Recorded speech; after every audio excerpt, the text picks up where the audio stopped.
Hello, it's Brooklyn Lou. Welcome to my live.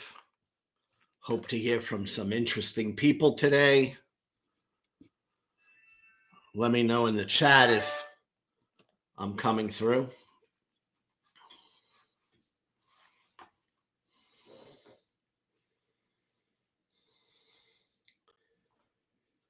Shut off my devices.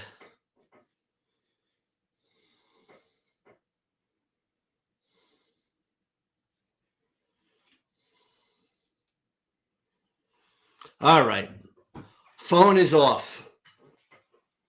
Oh. Hey, lone atheist. Nice to see you. Things are okay. Just the everyday BS, but life is not bad. So I'm okay.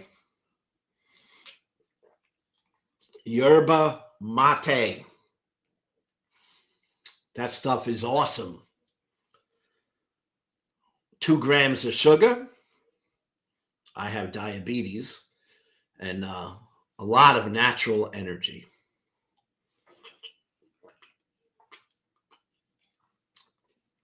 Hey, Dark Light. Hope everything's well with you.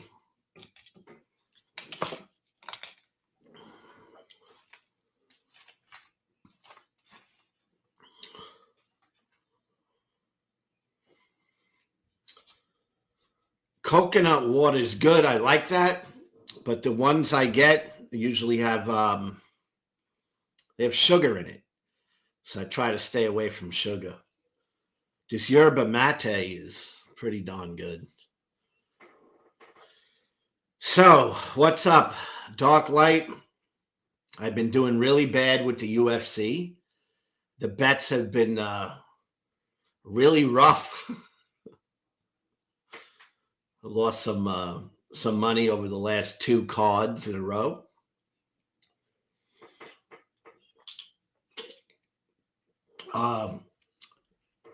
The one that just happened, my gosh, for the UFC, I can't believe it. I bet against Johnny Walker. I bet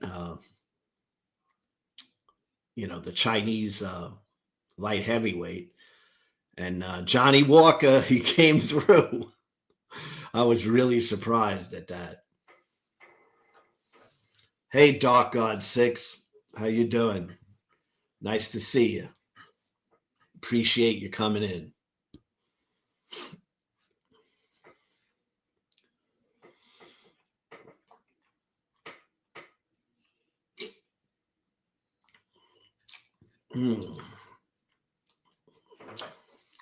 Hopefully this yerba mate will get me going, get the motor running.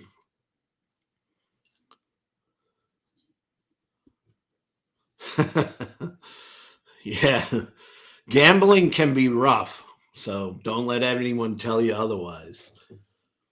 I've been gambling for quite a while, and I gamble on sports, and generally I'm okay, but you get some bad runs that really hurt you know.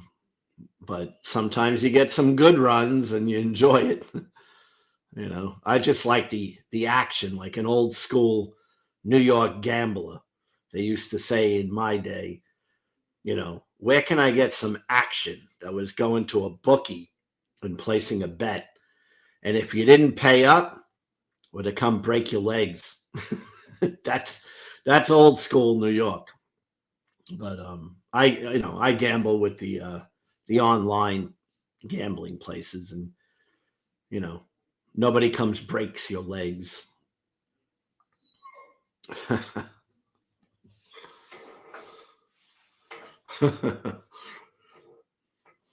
Yeah, I'm really saying what it was like when I was young in New York. I did gamble back then, and gambling was totally illegal in New York, but there was illegal gambling, and that went on all the time in where I lived. It was bookies, and the bookies back then were controlled by the mob, by the mafia. So you would pay, we used to call it a VIG, which is the percentage that you paid regardless, win or lose. So usually it was a 10% VIG. So if you bet $200, you'd have to pay $20 regardless, and that's how that went. And they'd give you a rope, by the way. When I say they break your legs, it wasn't like they just came and broke your legs immediately. They'd give you a long rope, so they would even, if you fell behind, they'd give you a chance to catch up. But there came a point where it was, the time you had to pay up, or you better get out of town.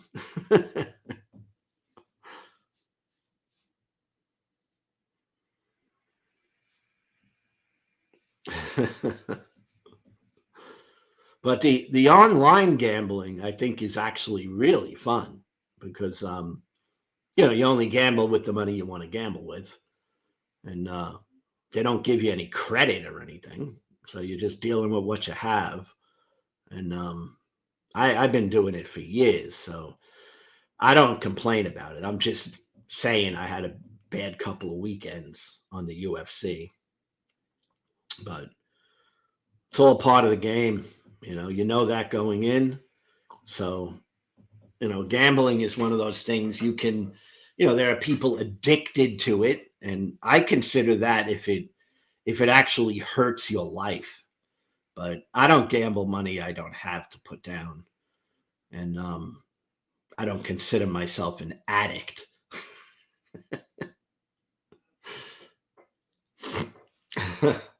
Yeah. But yeah, that's the way it was in New York. You didn't screw around with the mob. No screwing around. They have mercy with you. They have mercy with you. But when it ends, it ends. And everything was business straight up. So, they would break your legs. They would do things like that. Be walking home one day and few guys would jump out of a car. And that would be it. Yeah.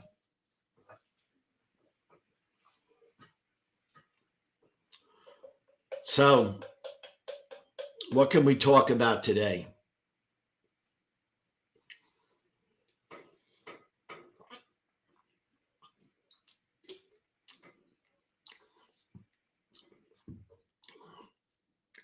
Yep.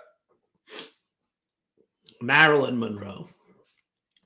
I have her here because I think she's a classic American beauty queen, obviously, and she has some story, died way too young.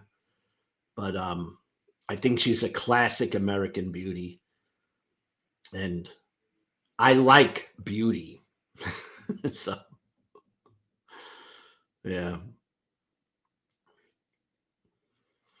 It's nostalgia. I also like Frank Sinatra. I like Elvis Presley. These are people that I think impacted American culture, and I can't forget people like that.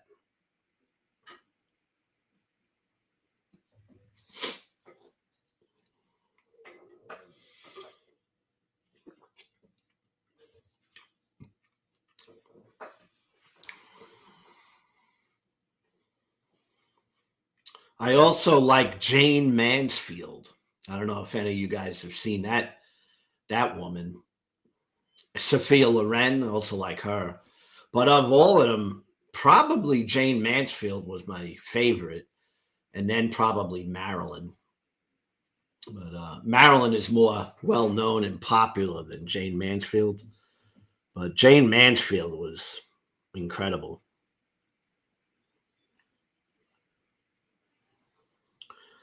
YNPs. I have no problem with Christians. I just don't believe the same things. But Christians are okay as long as they don't bother me. Okay. As long as they don't hurt people, I'm okay with Christians. Um, it's sad when Christians hurt people, but as long as people don't hurt each other, I'm pretty cool.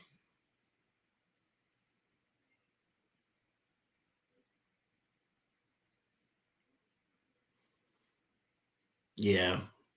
Hey, Y&Ps, I think you might be the lone Christian in the room, as that's what it's appearing. I'm gonna drop a link, and if you want, you can come chat. I'm a nice guy. I'm not gonna yell at you. Right. But here's the link for anyone that wants to pop in and chat. That's the link for the chat to come on the stage. I welcome anyone to come up.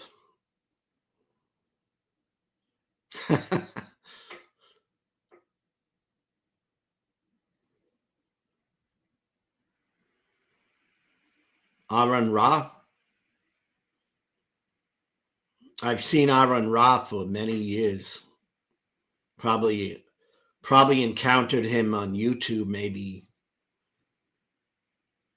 15 years ago. It's been around a long time. That's pretty cool. I've never talked to Aaron Ra. I've never talked to any famous atheist, but I've seen Aaron Ra for a long time. I kind of see things the same way. He's very much knowledgeable about animals and the species, different species. He's like an expert on dogs, and that's pretty awesome. Y&Ps, I like all kinds of music, including jazz. Definitely a big music lover. Been my whole life.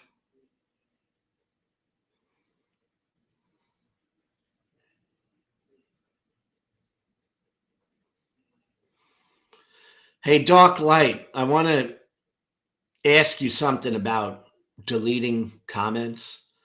I don't know, what Aaron Ra does, but I do know that YouTube itself deletes comments. I know that because I've had comments disappear. I've had people tell me they commented on a video and it wouldn't go up. So I don't know, but just know that YouTube has a way of deleting posts as well.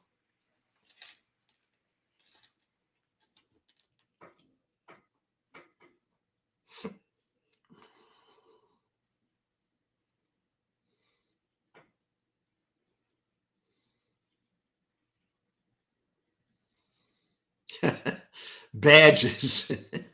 I don't know. It has something to do with it being in a chat, I think. There's admins and then badges. Now, a lot of that seems to have to do with if you're monetized. I am not monetized, so I don't make any money yet. But I know that like people can get money on super chats, memberships, and not sure about badges and how that works. But I'm sure everyone here knows it's not easy to make money on YouTube. It's like I was looking the other day, it was 0.5%, like literally 0.5% of all the people on YouTube make anything at all. So it's not easy. I equate it to being in network marketing.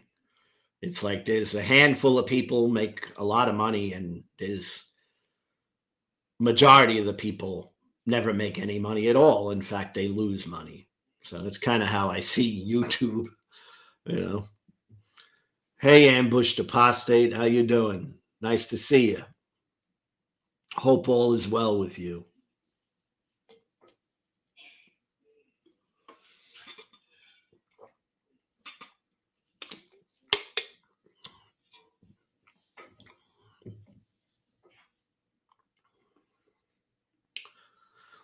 Lone Atheist, go for it. Hey, Bro Joes. I was watching something from you the other day. Don't remember, but I know you got a lot of funny stuff. Am I right? Oh, and the 420, you must be a pot smoker as well. So I am a pot smoker, if anyone doesn't know that yet.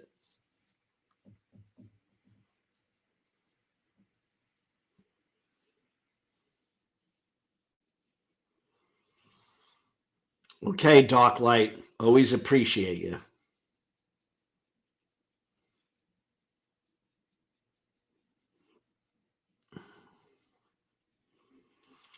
Y&Ps, I am 62, going on 63.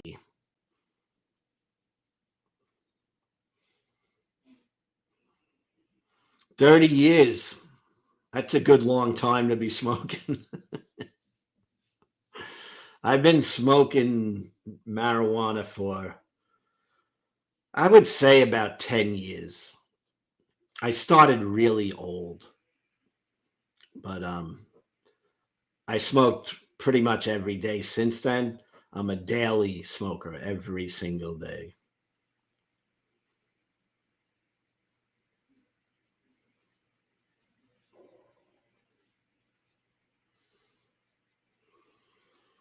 And yeah, I never smoked cigarettes. I've never smoked anything other than marijuana. That's it.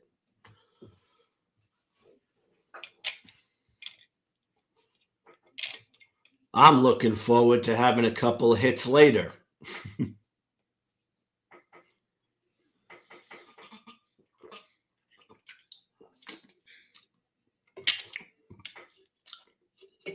Y&Ps. I don't look at marijuana as bad or good. I think it can be good for certain people. It can even be good to treat certain ailments, particularly things like PTSD. Right? So it can be positive, but I think it can be a negative for some people as well. I don't recommend marijuana for anyone that's underage because the brain hasn't fully developed yet. And there has been some studies suggesting that if you're young and haven't fully developed your brain, it can have an adverse effect. And then, of course, there's the lung issue. And the lung issue I look at as it can be bad, again, for certain people, but not as bad as cigarettes or cigars or pipe smoking, tobacco smoking. Definitely not as bad, but some of the greatest athletes in the world smoke marijuana, and very few smoke cigarettes, but there are a couple that smoke cigarettes.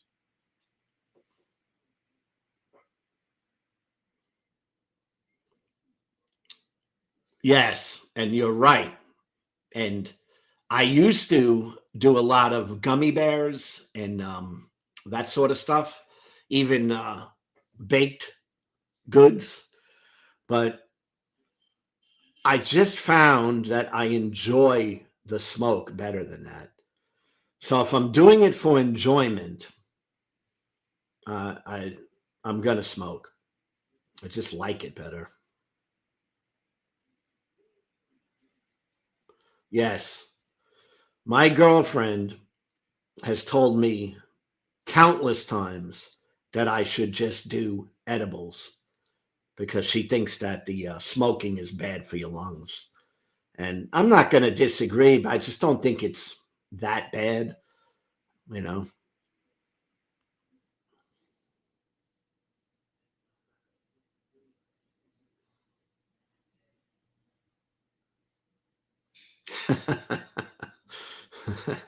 Hey, bro, Joe's, you're 60? You're in the same age bracket.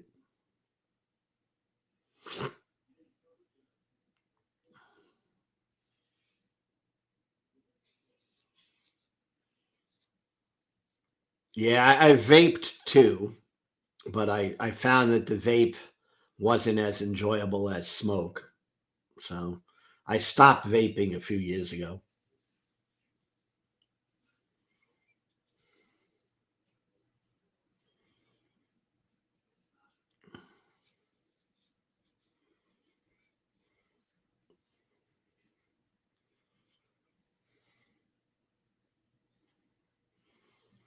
Ah, Sheepshead Bay.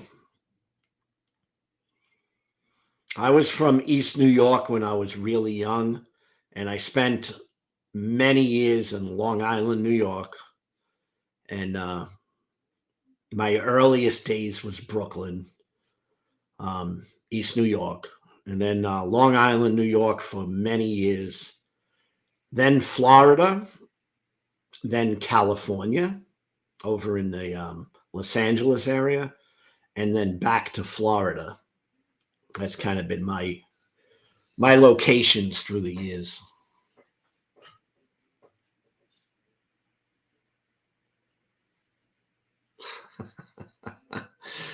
Gotta love.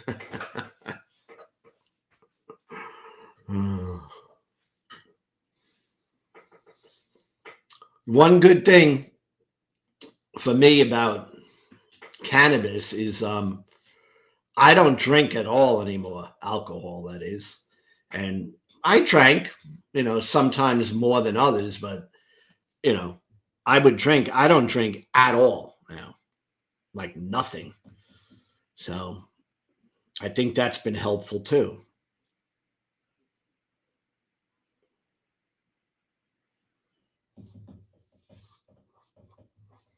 I definitely think marijuana is healthier than alcohol. I do think that.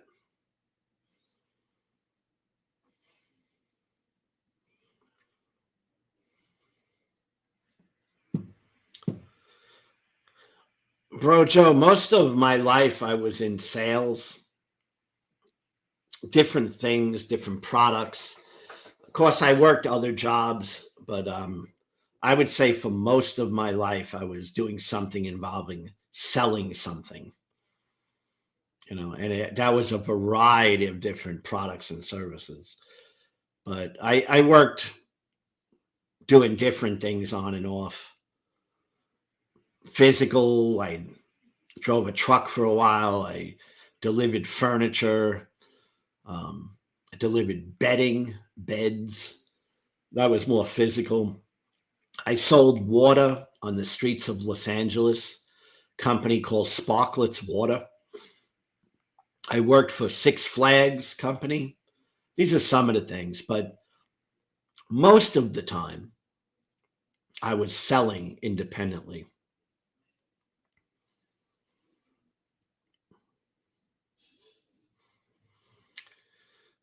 I left religion when I found out in my own studies, in my own journey, that what I believed to be true for many years, I simply found to be false.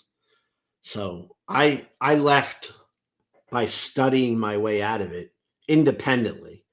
Not that I had someone teaching me anything. I spend a great deal of time doing a lot of research, always have.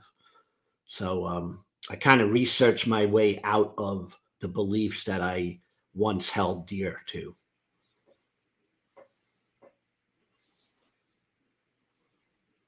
I'm not working anymore, although I'm probably going to go back to work a little bit because um, I'm trying to help someone out, and it's a family person, and I want to raise a little money, so I'll probably go back into selling. I've spent a lot of time selling computers, laptops, desktops, And that's been something I've done for I've had like 15 years of that. But I stopped working recently, maybe a year or so ago. I haven't done anything. Right? My mom was passing away in my home, and I took care of her and didn't work. And since then, I've never went back to work. But I think I'm going to get a little busy soon. Not working for anybody else, just doing my own thing. See, I have the ability to buy computers. I have sources that I've worked with for many years, so it's easy for me just to buy computers and resell them. In fact, I got a deal tomorrow, and it's just an old customer. I get calls for that stuff where I don't have to go out and solicit. But I'm going to get a little more active because I'm trying to raise some money for somebody.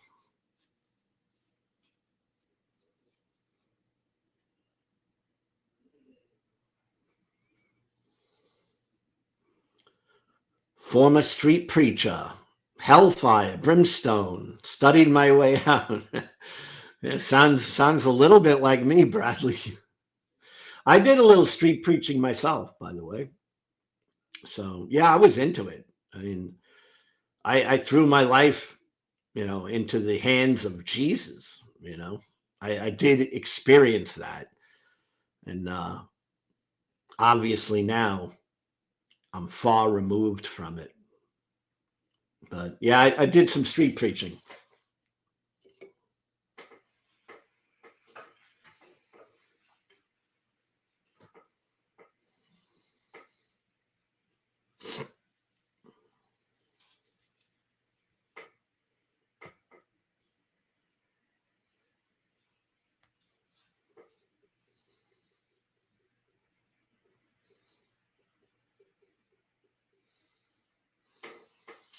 Bradley, I don't go on X. I assume you mean the old Twitter that turned into X. I don't even go on there. Don't have an account, never go on there.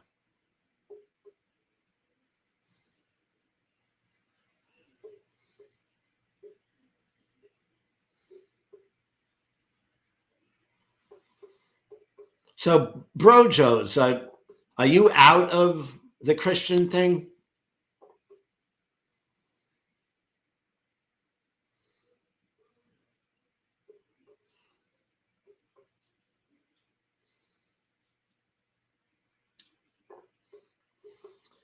Hey, Deep State Annex, how you doing? Glad to see you. Hope all is well.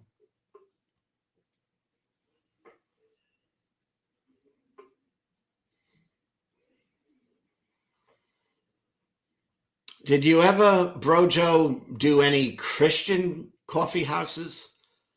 Because I used to go to one all the time. I had one I used to go to all the time years ago, but that was interesting. It was a lot of good music too.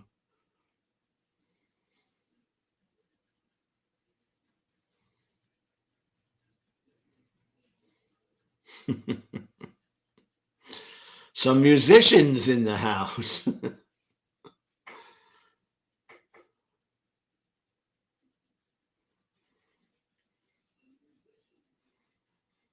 Brojo's 420. You didn't happen to be or know of or have anything to do with the old Cafe on the Rock, Cala, Florida.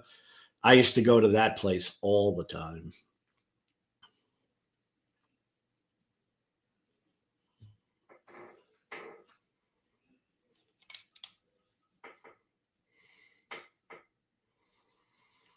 I don't remember Fred Rerun, and that's crazy because I'm really into music. But I've heard the name, but I am not familiar with the music at all.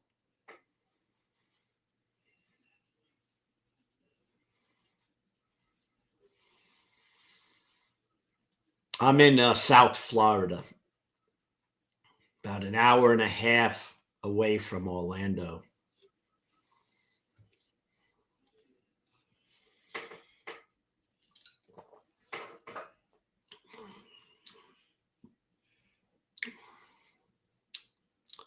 Hey, SBC Cave.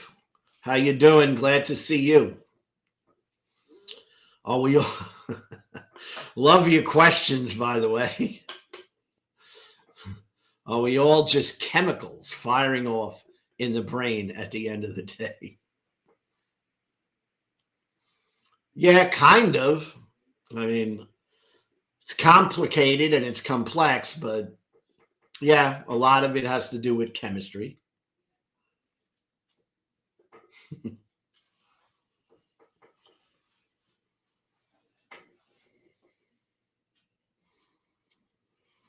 You see, SBC Cave, that question is loaded because it sounds crazy, like to just say, "Ah, we're a bunch of chemicals," right? But there is truth to it.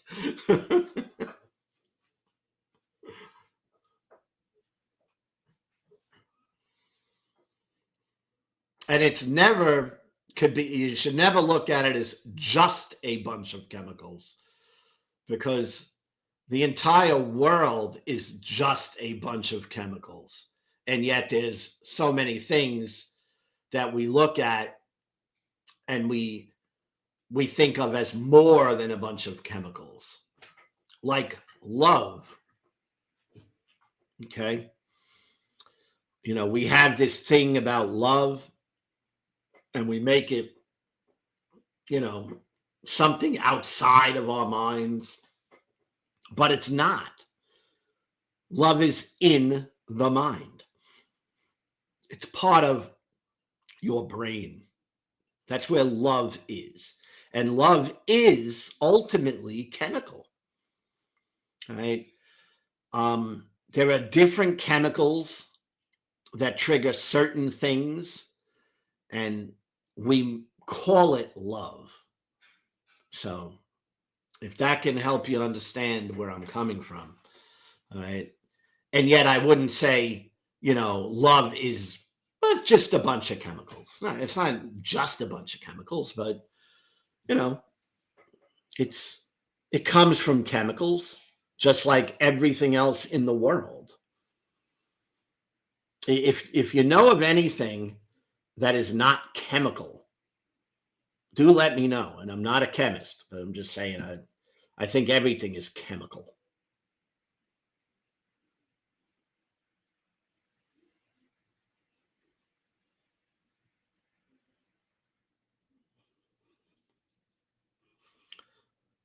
Yeah, Bradley. That's how I see it. No brain, no consciousness. Pretty simple.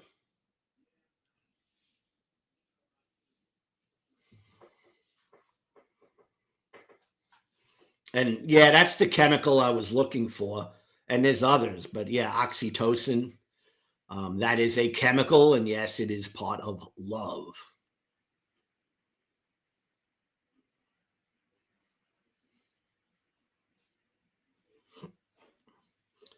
What makes someone's chemical firings better than another's?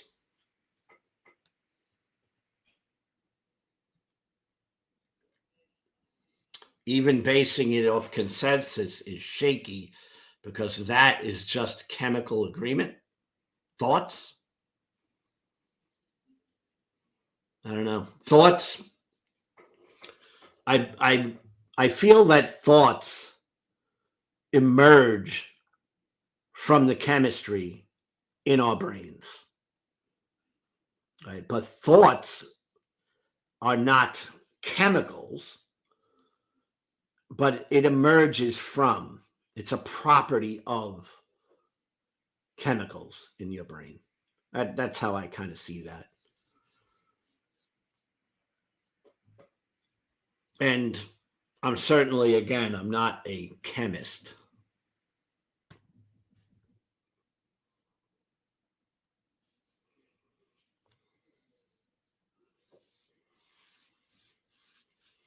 Bro Joe, I can't wrap my head around consciousness being outside of the brain.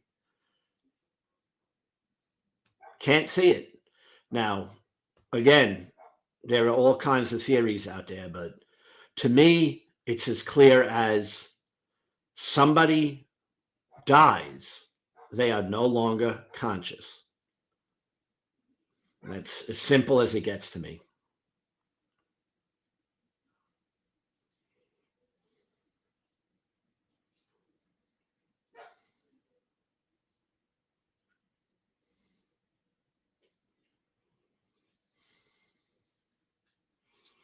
DT, for someone so studied, this is all pretty simple thinking.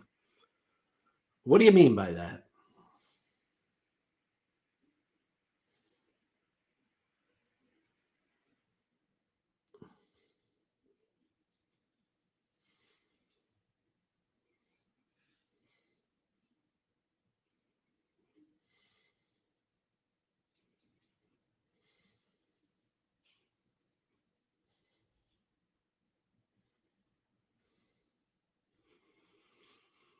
Just saying chemicals, but you aren't a chemist? Yeah, I mean, I understand a little bit, but certainly no expert on chemistry. I don't think science is a religion, no. Physics, not my thing. Very limited knowledge of it. Very basic, but I think it's a thing, yeah.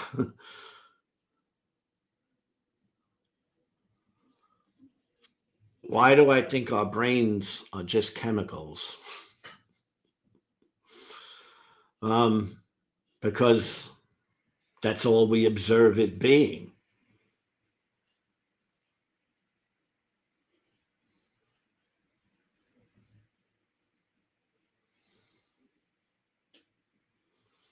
And I want to know. So I'm asking this question because I'm curious, because I don't know of anything other than things that are chemical.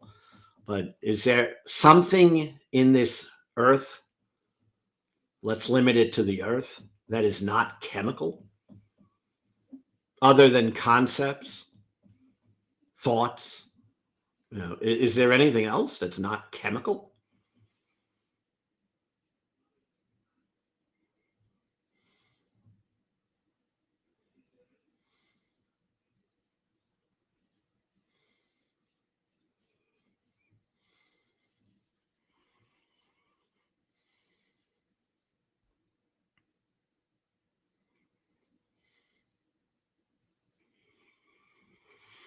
Yeah, I do think there's a lot of things that we don't fully understand, especially about the brain. But I love hearing some of the new things that come out of, in neuroscience and stuff. Because every time I hear something new, it does give me a little better understanding of what the brain is and how it functions. And in my world that I live in, it's all about the brain. That's what I guard. I guard my brain. Yeah.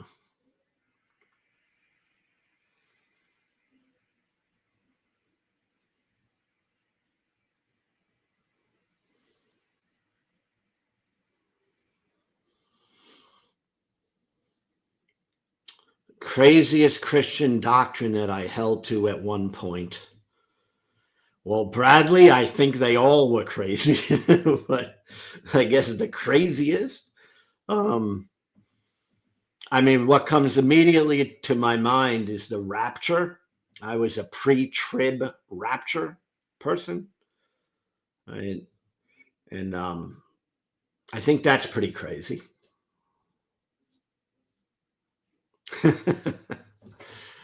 Pre-trib rapture. I think that's one.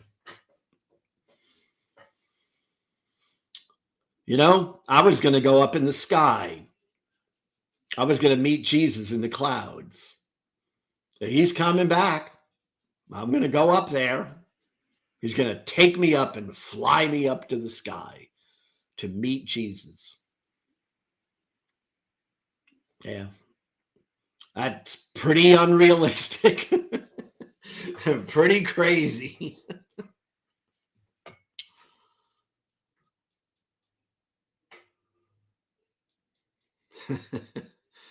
I remember Chuck Missler, by the way.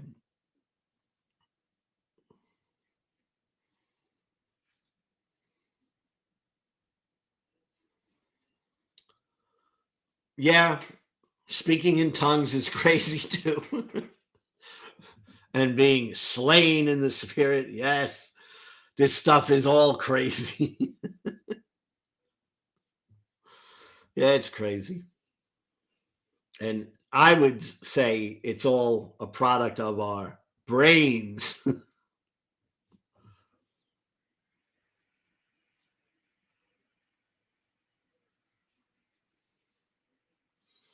I never spoke in tongues, but I was slain in the spirit once.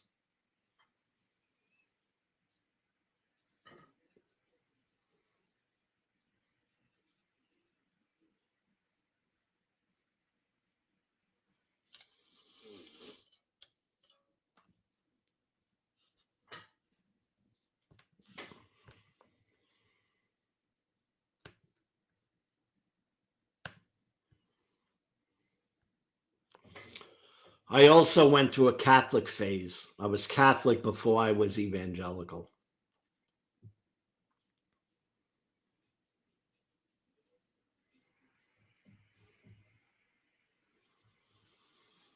I very well remember the Toronto blessing.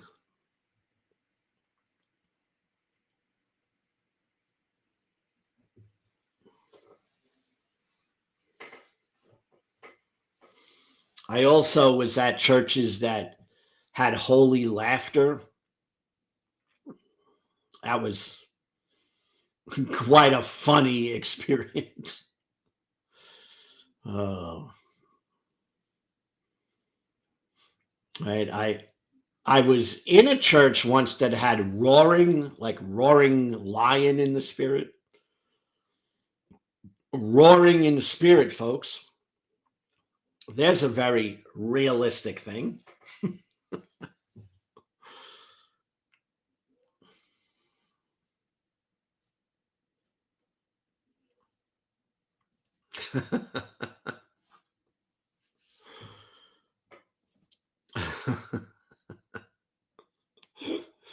Yeah. Yeah, it's all absurd. I mean, once you untangle it and you come out, I don't know how a person could ever go back because it's so weird, the things that are believed out there. It's very strange. But yet I was a person that believed many of these strange things. So, you know, I understand a person can believe almost anything because I was one of them, you know. The Holy Spirit coming in you, dwelling inside of you. Oh my gosh.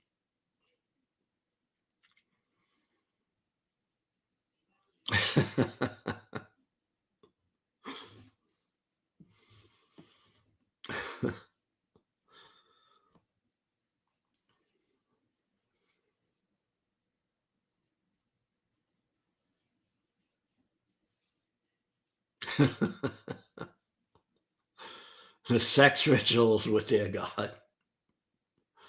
Yeah. The relationships with gods get really strange, right?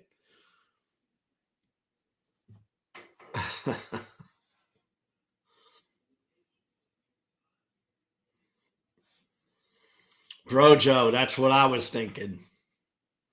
Jesus comes inside of you. Woo! What a horrible thought that is.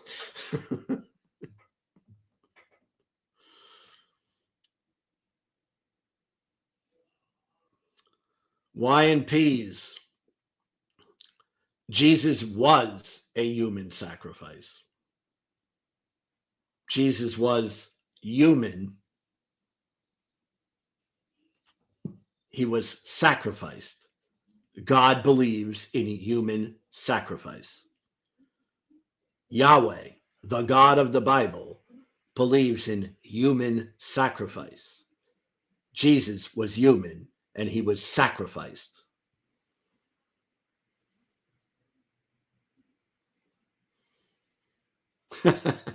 Jesus, come and fill me. This is fun tonight.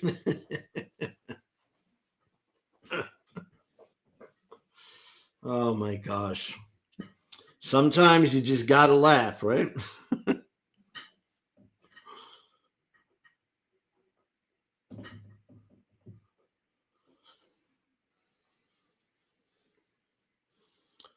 Talk to a newly born again Christian. How was your night last night? It was great. Jesus came inside of me. Okay. Oh.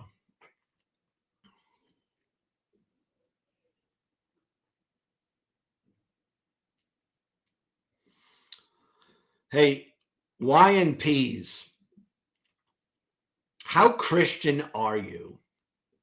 Are you really devout? Are you really into it? Or is it just casual?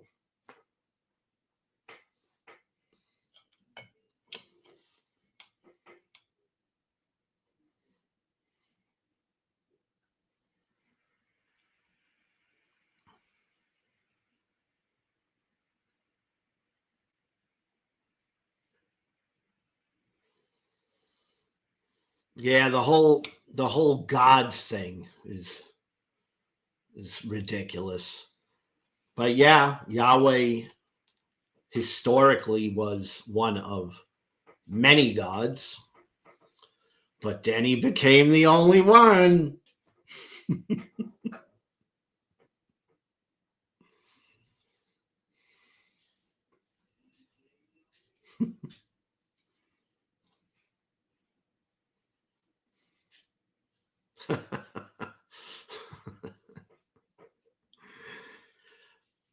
I always look at religion now as just as silly as my God is better than your God.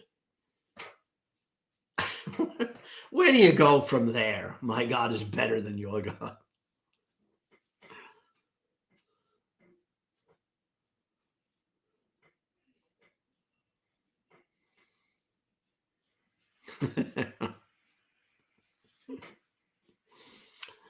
Boy, it's nice to have a bunch of atheists in the room today.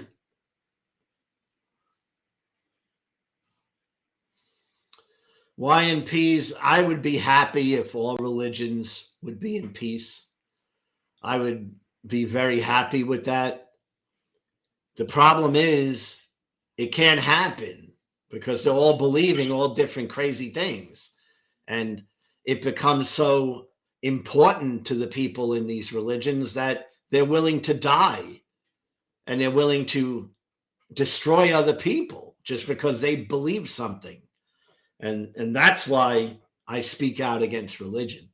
It's the harm that religion does. Right? Turning one person against another. I mean, this has been going on for thousands of years. Y&Ps, thousands of years. It's about time it stops.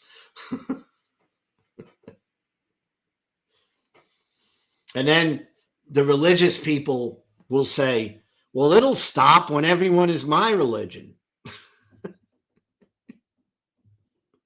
Think about how ignorant that is. Oh, it'll all stop. We have to find peace. Everyone has to be my religion. Oh.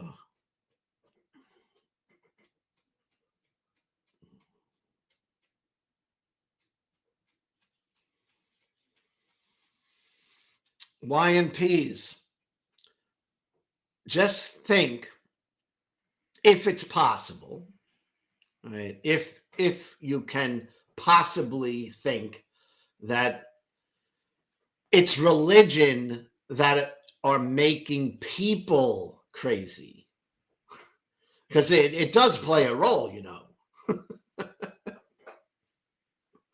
It does play a role. When you believe irrational things and you believe in things that make no sense, yeah, you might just have a problem. And you might just find yourself angry at someone else because they don't believe what you do.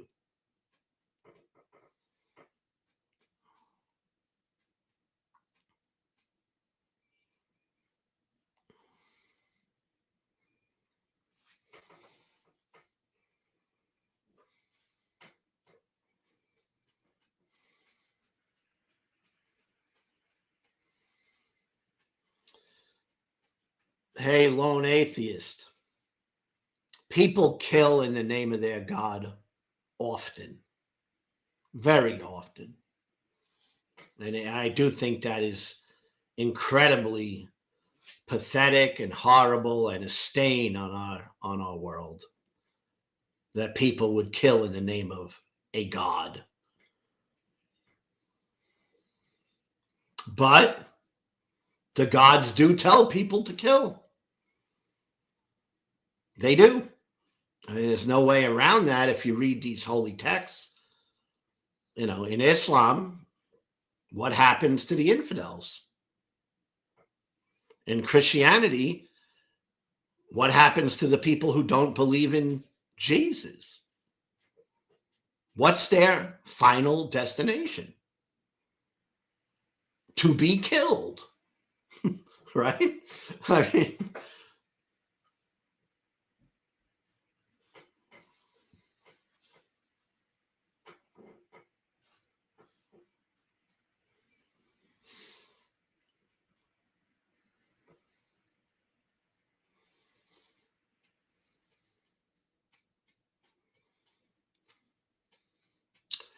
hey, YNPs, what exactly does represent Christianity?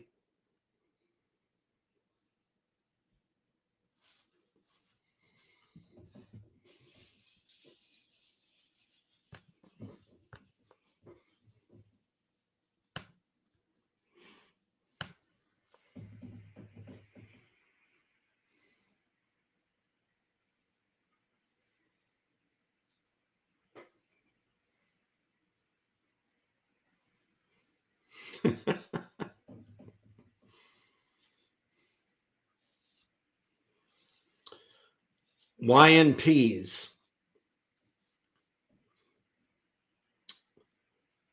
I asked what kind of Christian you were because I really am curious. Are you devout in your faith? Are you a particular denomination? Uh, you know, you read the Bible? Do you talk to God? Does God talk to you? And what kind of experiences do you have involving this faith?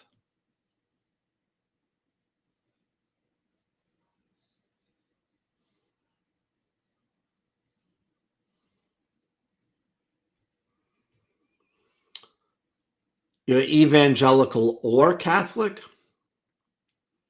Now, YMPs, you know that evangelicals, for the most part, do not believe Catholics are saved, right?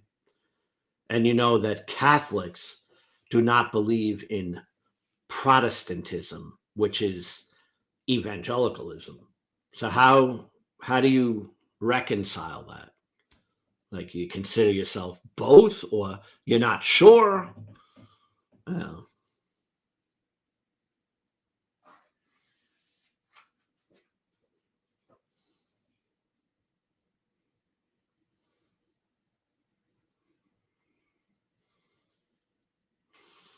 YNPs, my advice would be kick them both to the curb. Start thinking for yourself. Become secure within yourself and become secure in your own thoughts and mental capabilities. And that will give you far more peace of mind than any religion can.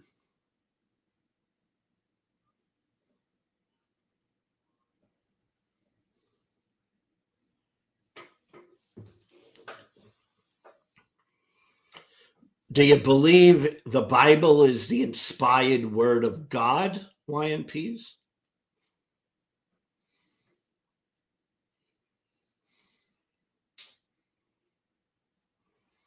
Hey, Skeptic Philosophy, how you doing? Nice to see you. Welcome.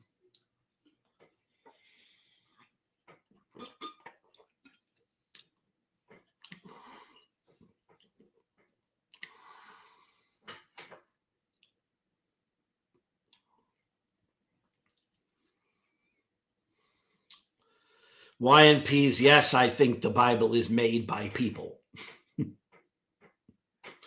That's a very accurate observation on your part.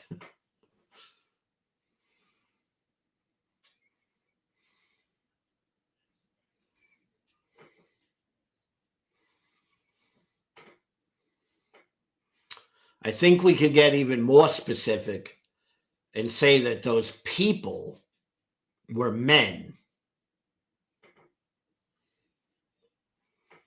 Wasn't women, was men.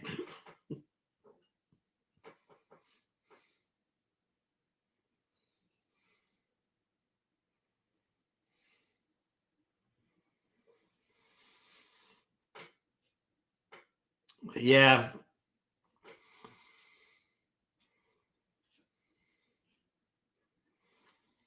You know, when you leave Christianity, like I left quite a few years ago now. When you look back, it's hard to realize that you actually believe these things. You know, it becomes like, how in the world did I believe these things? It's really that bad. I mean, it's not hard to pick apart the Bible. It's not difficult. All right. I think people do not pick apart the Bible because they don't really follow the Bible. They follow men. All right. They follow interpretations of the Bible. They, for the most part, go to church, and a pastor, priest, or whoever's representing that religion stands up there and tells them what the Bible means. And it tells them how to interpret the Bible. And they buy it.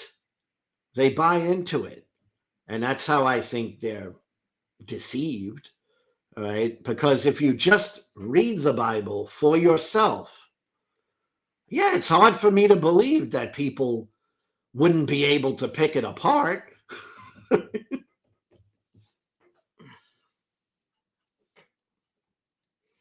I mean, there's a whole industry of people who try to defend the Bible because it's so easy to pick apart. So they have scholars and people who study just to be able to defend a book that makes no sense, right? If it actually made sense, there would be no reason for that. They just hand the book to someone and say, all right, read the book. Never will it be here, read the book. It's read the book, come to church, go to Bible study, go to prayer group, talk to different people who are going to tell you how to believe. You're just a baby Christian. You can't possibly do it on your own. You need the support of the more mature Christians because they're going to guide you and they're going to tell you. That's Christianity. It's weak.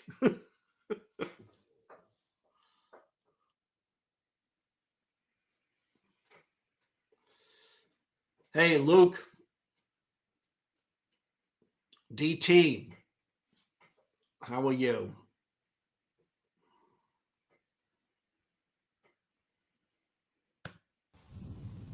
Hey, DT, how are you today? Good. How are you, bro? How's it going? Good. Open discussion. What would you like to talk about? Well, I just have a question about are you like full on atheist or you just don't believe in the Christian God? Are you agnostic? Where are you at on that? I mean, I guess I would say full on atheist because there's no God that I believe in. So it's not just the Christian God. I don't believe in the Christian God or any God that I've, you know, heard about. So, do you believe in any sort of creatorism though? So, you don't have to necessarily believe a specific God to believe that there may be a creator. Yeah, no, I mean, you can believe in something, right, and not define it. And I'm not one of those. I don't believe there is a creator. So that's me. But I guess some people believe. I talk to a lot of people that are not religious, right? So they'll say, "Well, I don't know, you know, about God, but I do believe there's something out there, some force that created the universe or the world that we live in today." But I wouldn't be one of those. No. Okay. Did you what led you to that conclusion? I'm wondering because I can give you my reason why I think there has to be a creator, and I think it's backed by science, and I think the evidence is much more likely that there is a creator than that there isn't, right? If it's a 50-50 choice, right? What Well, do you this think? is going to be a wonderful conversation, and I appreciate it. Okay, All go ahead. right, because that's why I do these lives. I like to hear from people, and I'm not going to give you answers for anybody else. Okay, because I truly am a free thinker, and I think about things deeply, and my way of thinking may not be another person. So I want to preface that up front. So I'm not representing atheism. Not that I think anybody can represent atheism, but I'm just trying to say, as a preface, yeah, you could ask me anything and I'll give you my answer. So, where do you want to start? Well, I was just wondering, because I think whether you say there's not a creator or whether you say there is a creator, because I think before we came and start talking about whether there's a God or what religion or whatever, I think the discussion of whether or not there is a creator should be talked first, like whether there is some sort of intelligent design taking place that has created the universe or the world. And so I would just like to start there. And I think that it's a positive assertion either way, right? So if you say that there is not a creator, that's a positive assertion. And if you say that there is a creator, that's also a positive assertion. And I think that there's an argument made for Right. both. And so Okay. I'm curious if you're making a positive assertion that there is not a creator, or if you're simply saying I don't know, and I reject because there is not evidence showing that there is a creator. Okay. Now, I would say that I'm on the last part of um, your type of thinking. All right. I don't know if yeah, I don't know how all things came into being. So I don't know that to begin with. All right. I don't believe in gods because I see no evidence that would entice me or convince me to believe in them. Um, I'm very comfortable saying I don't know how all things came into being. I don't think there was a creator like a person. That I'm pretty sure of in the way I think. That to me is preposterous. That there's a person who said, you know, I am the one who's going to make everything. That whole to me that is far out and insane. Okay, so does that help? Yeah, it does help. So I think it's much easier to make a positive. I would instead of saying like God or something, I would rather use the term like intelligent designer, right? Because I think that it is much more likely through like logic and science that there has been some sort of intelligent design, whether I mean we can reach to God or we can define God as a bunch of different things, but like for example, I think it's more likely that we're in like the Matrix, or that aliens have come and created us in some way, or that I believe that there is a God, right? But I'm just saying that I think it is much more likely that there is intelligent design that has created us than that there is just, I guess, I mean, you're just taking, I mean, you're not taking any positive assertion. You're just saying there's no evidence of anything, and therefore I don't believe anything. Hey, if I take a positive assertion, it's because I have some reason to believe that. All right. So that's why I'm not taking a positive assertion, because I do not have any reason to believe that there is a person or intelligent designer out there.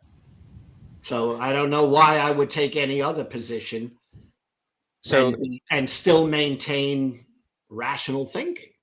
so well, just to respond to the chat here, he said, "Dude, it's on you to prove it, not us." I just want to say that I'm not saying that you have to prove it one or the other. I'm saying it's a binary choice, right? It's a binary choice. And so if you're right in the middle, there should be something that should lead you one way or the other, right? There should be some sort of evidence for, like, I'm trying to think of an example,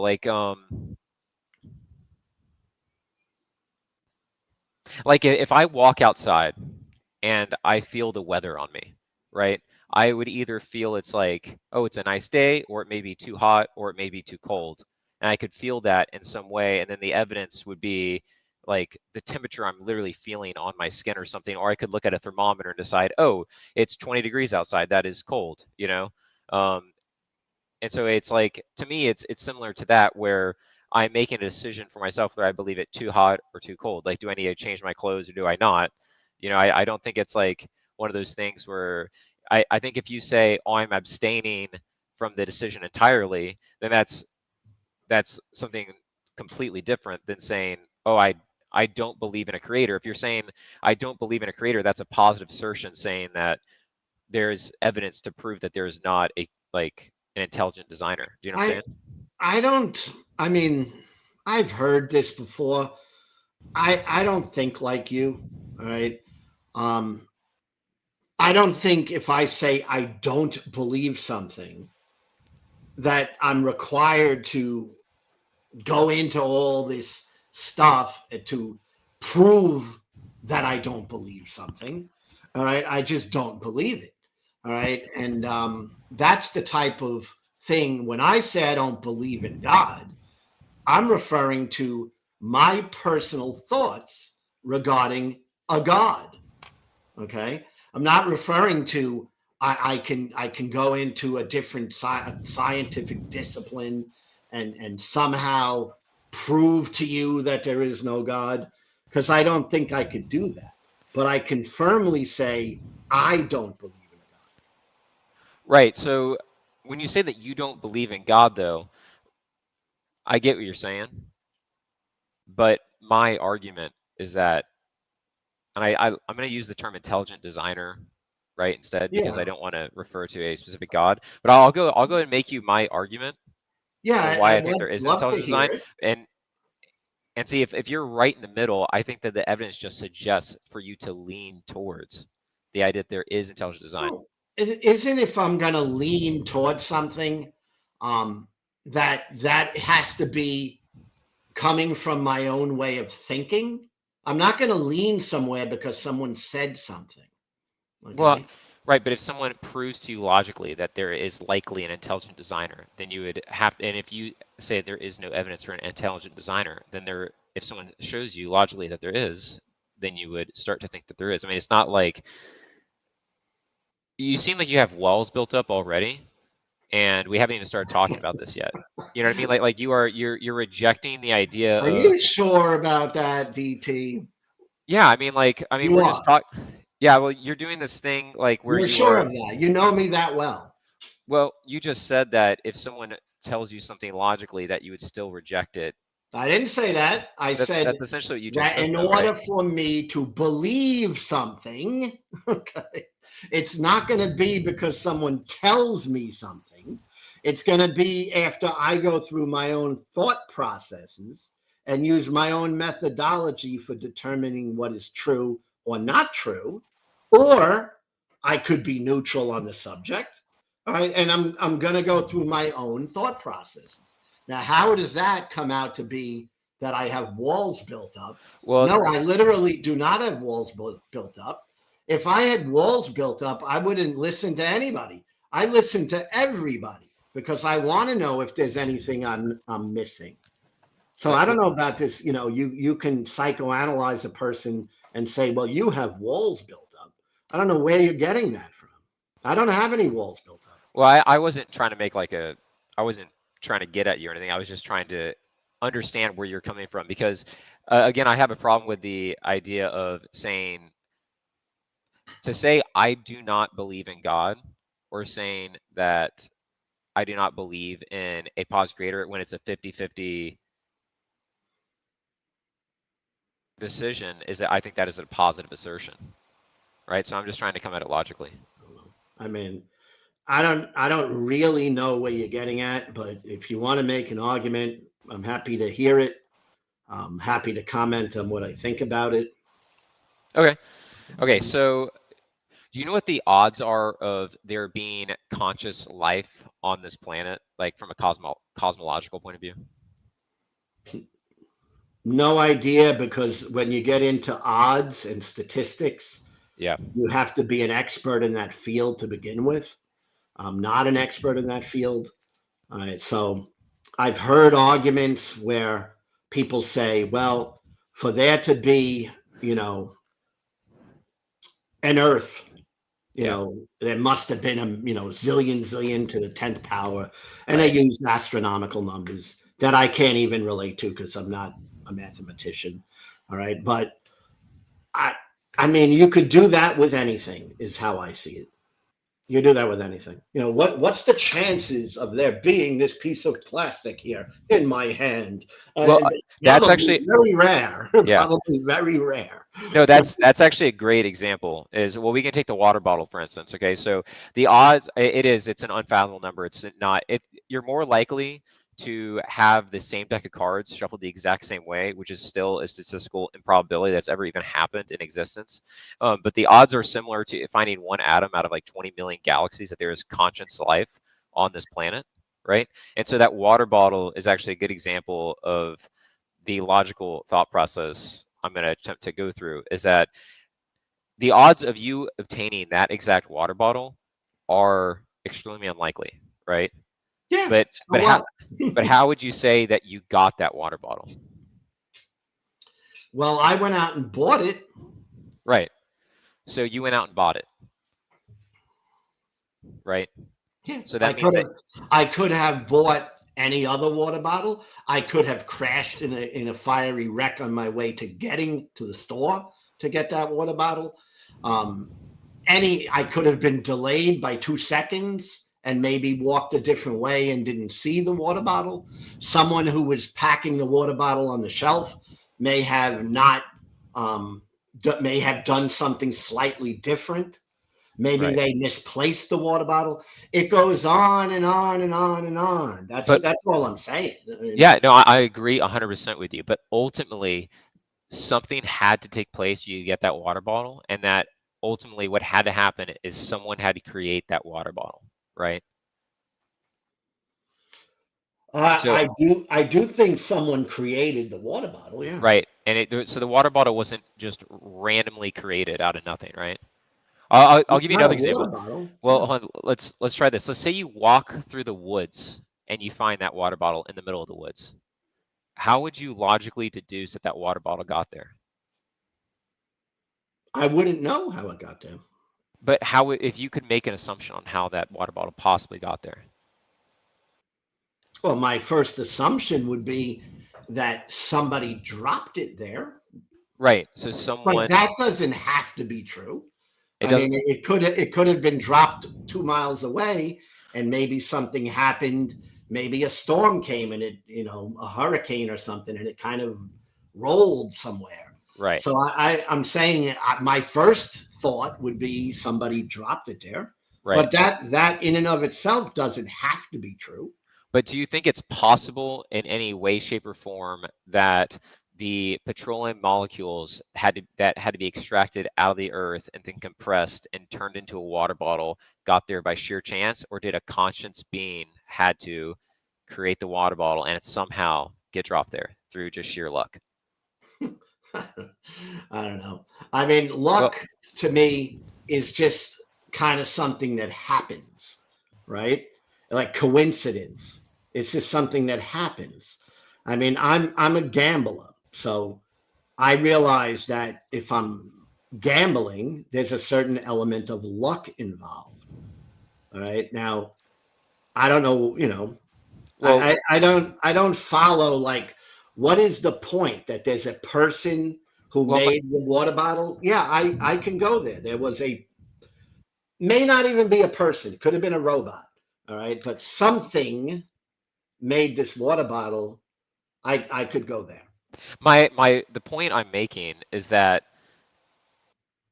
odds are one thing, but after a long enough time, you can logically deduce a conclusion that there is something going on with the odds to where there is someone at work, a conscious being at work that are manipulating the odds into a way to get a certain result, right? So the water bottle is an example because the water bottle cannot be created through just sheer luck, right? It takes a person to create the water bottle. It takes a conscious being to create the water bottle. You said you're an odds guy. What games do you play? Or I a gambler? gamble. What I games? most of the time I'm betting sports. Sports. Okay. I'm trying to think of a sports analogy. So Okay, and well, let me just say, if yeah, you're go ahead. watching a sport, okay, there could be one twist of an ankle and changes the whole outcome.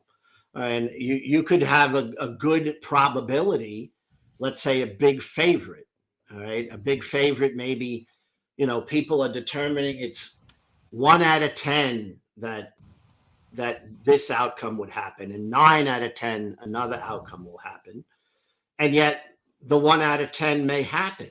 I know this. I've lost a lot of money on some big favorites. Yeah, So but I think it's a little different than that. So are you a baseball fan? What sport do you watch? no, no, I'm right now. I'm mostly watching and betting on fights, boxing, and mixed martial arts. Okay. Well, do you follow Major League Baseball at all? I used to. Okay, so I think Major League Baseball is actually a good example for this because it's so numbers based and that you can see it's very predictable as far as batters and balls and how someone's going to perform, right? How the team's going to perform. And do you remember the Houston Astros when they got busted cheating for the pitch stealing? Yeah, I've Remember that? heard, and a couple of teams have gotten busted on that stuff. Yeah, well, so that was I guess like probably 5 years ago or 6 years ago or something like that. Everyone knew that they were stealing pitches because their batting averages were so much higher than every other team in like the history of the MLB. So or at least modern history of the MLB. So they knew that something was wrong. They just couldn't prove it until John Boy posted a video on YouTube proving that they were stealing pitches, right? And so the odds are, I mean, there's like two ways to look at it. The odds are like, oh, the Houston Astros could possibly just be lucky or just be that good, right? But everyone really knows that there's actually something else at work, right? And that's basically my argument with with the odds. The odds are finding one atom out of 2 billion galaxies that we are the one known conscious uh, life form in the universe. I think it's much more likely to say that there is some sort of intelligent designer at work to shaping those odds than it is that it's just completely random. Well, I will say this: I don't think, like, when we talk about random and using a word random, Yeah. I think you gotta like dive into that word a little bit. Like, what exactly does that mean? I mean, for me, when I think of the world or the earth or humanity or a bug species or anything that's living and not living, all right, I think that when we're talking about those things, what do you mean by random? Because I don't think that, let's say, a human being existing is entirely random. I think there's a process that is part of why a human being exists, and to me, way I think, it's a natural process. All right.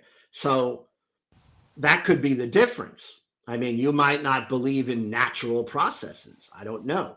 I Well, do. I believe that there are natural processes, and natural processes aren't designed by a person, they just exist. well, Right. no, I agree 100% with what you're saying, right? I believe that human beings are here due to a natural process, right? I just think that natural process was shaped by an intelligent designer, right? By an intelligent creator.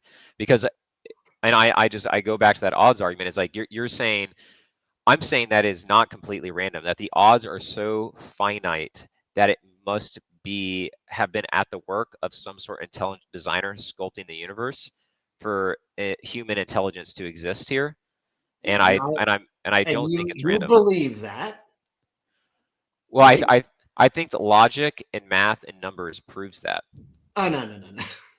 No, you believe that, and I don't believe that. So Well, don't, DT. You are not going to prove that there is an intelligent designer. You're gonna maybe give an argument, and you might even give an argument that twists my brain, and I don't know. All right, but you know that that has never been proven. All right, so why do you say such a thing? You're gonna prove that. well, I'm not saying I prove it. I think the logic and math does prove it, right? I'll give you another example. Okay, did you have a locker in high school with a combination lock on it? Yeah. Okay, so that combination lock, I forget how many combinations, like a 3-digit 60. It's like it's a ridiculous number, like 50,000 combinations or something, right? It's like an insane number. Okay, that number pales in comparison to it's unfathomable the odds of human conscious beings existing on this planet in in our cosmos, right? So if you were to show up to your locker one day and realize that someone had broken into your locker, but the lock wasn't broken, but they had gone into it, what would you think? How would you think they got there? Well, I certainly wouldn't know, but my first thoughts would be that they were able to pick the lock in some way. And my thoughts would be they could have also just gotten lucky. All right, because when we say luck, what I mean by luck is an unusual coincidence that happened. I mean, people pick out people's passwords, right? Like I could have a password on my laptop, and there could be someone who runs through all different random numbers and letters and hyphens and every other thing that could be on that password, and they could possibly figure out what my password is by trying it. See, this is one of the things with the odds thing. All right, the odds thing is it's very like you look at it one way. You're like, just like an underdog in a fight. I mean, I lost money the other day on a 10-1 favorite. Right? I bet the favorite. Okay, but the underdog won. All right, and that's reality. All right, now I could say, well, how did he do it? Well, the odds were very slanted that he wouldn't do it. All right, but when you're dealing with odds that have infinite numbers of ways of outcome. Like if I roll a dice on one shot and I want to get 2 4s, I could get it on one roll of 2 dice, right? It could come up 2 4s, but that's kind of unlikely. It's not going to happen very often, but it could happen and does happen, just like getting the royal flush. Rare, but happens. Now, what if I rolled the dice 1.5 million times? What would be the odds of me getting the 2 4s? What if I dealt the poker hand 8 trillion times? What would be the chances of me getting the royal flush? You see, you're dealing with more than just unlikeliness. You're Yeah, dealing with other parts of this equation. All right. We don't know, Like, for example, how long did it take for the Big Bang to occur, if there was a Big Bang? Okay, because I don't know. All right, but let's say for the sake of argument, there was a Big Bang. It was an expansion of the universe. How long was it before that expansion took place? It could have been 800 trillion years before that, right? And it could have taken 800 trillion years to get just the right combination of chemicals and matter to make an expansion occur. So does that make sense, what I'm saying? Yeah, I actually I have the main problem I have with that is that the example I gave, and I think the example of our existence is from a non-infinite perspective, right?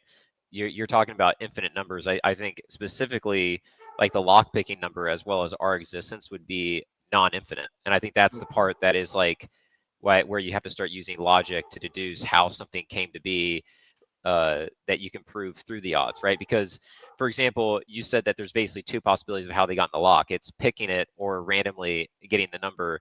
I mean, which one is No, more likely? I no, mean, there's others. I gave two.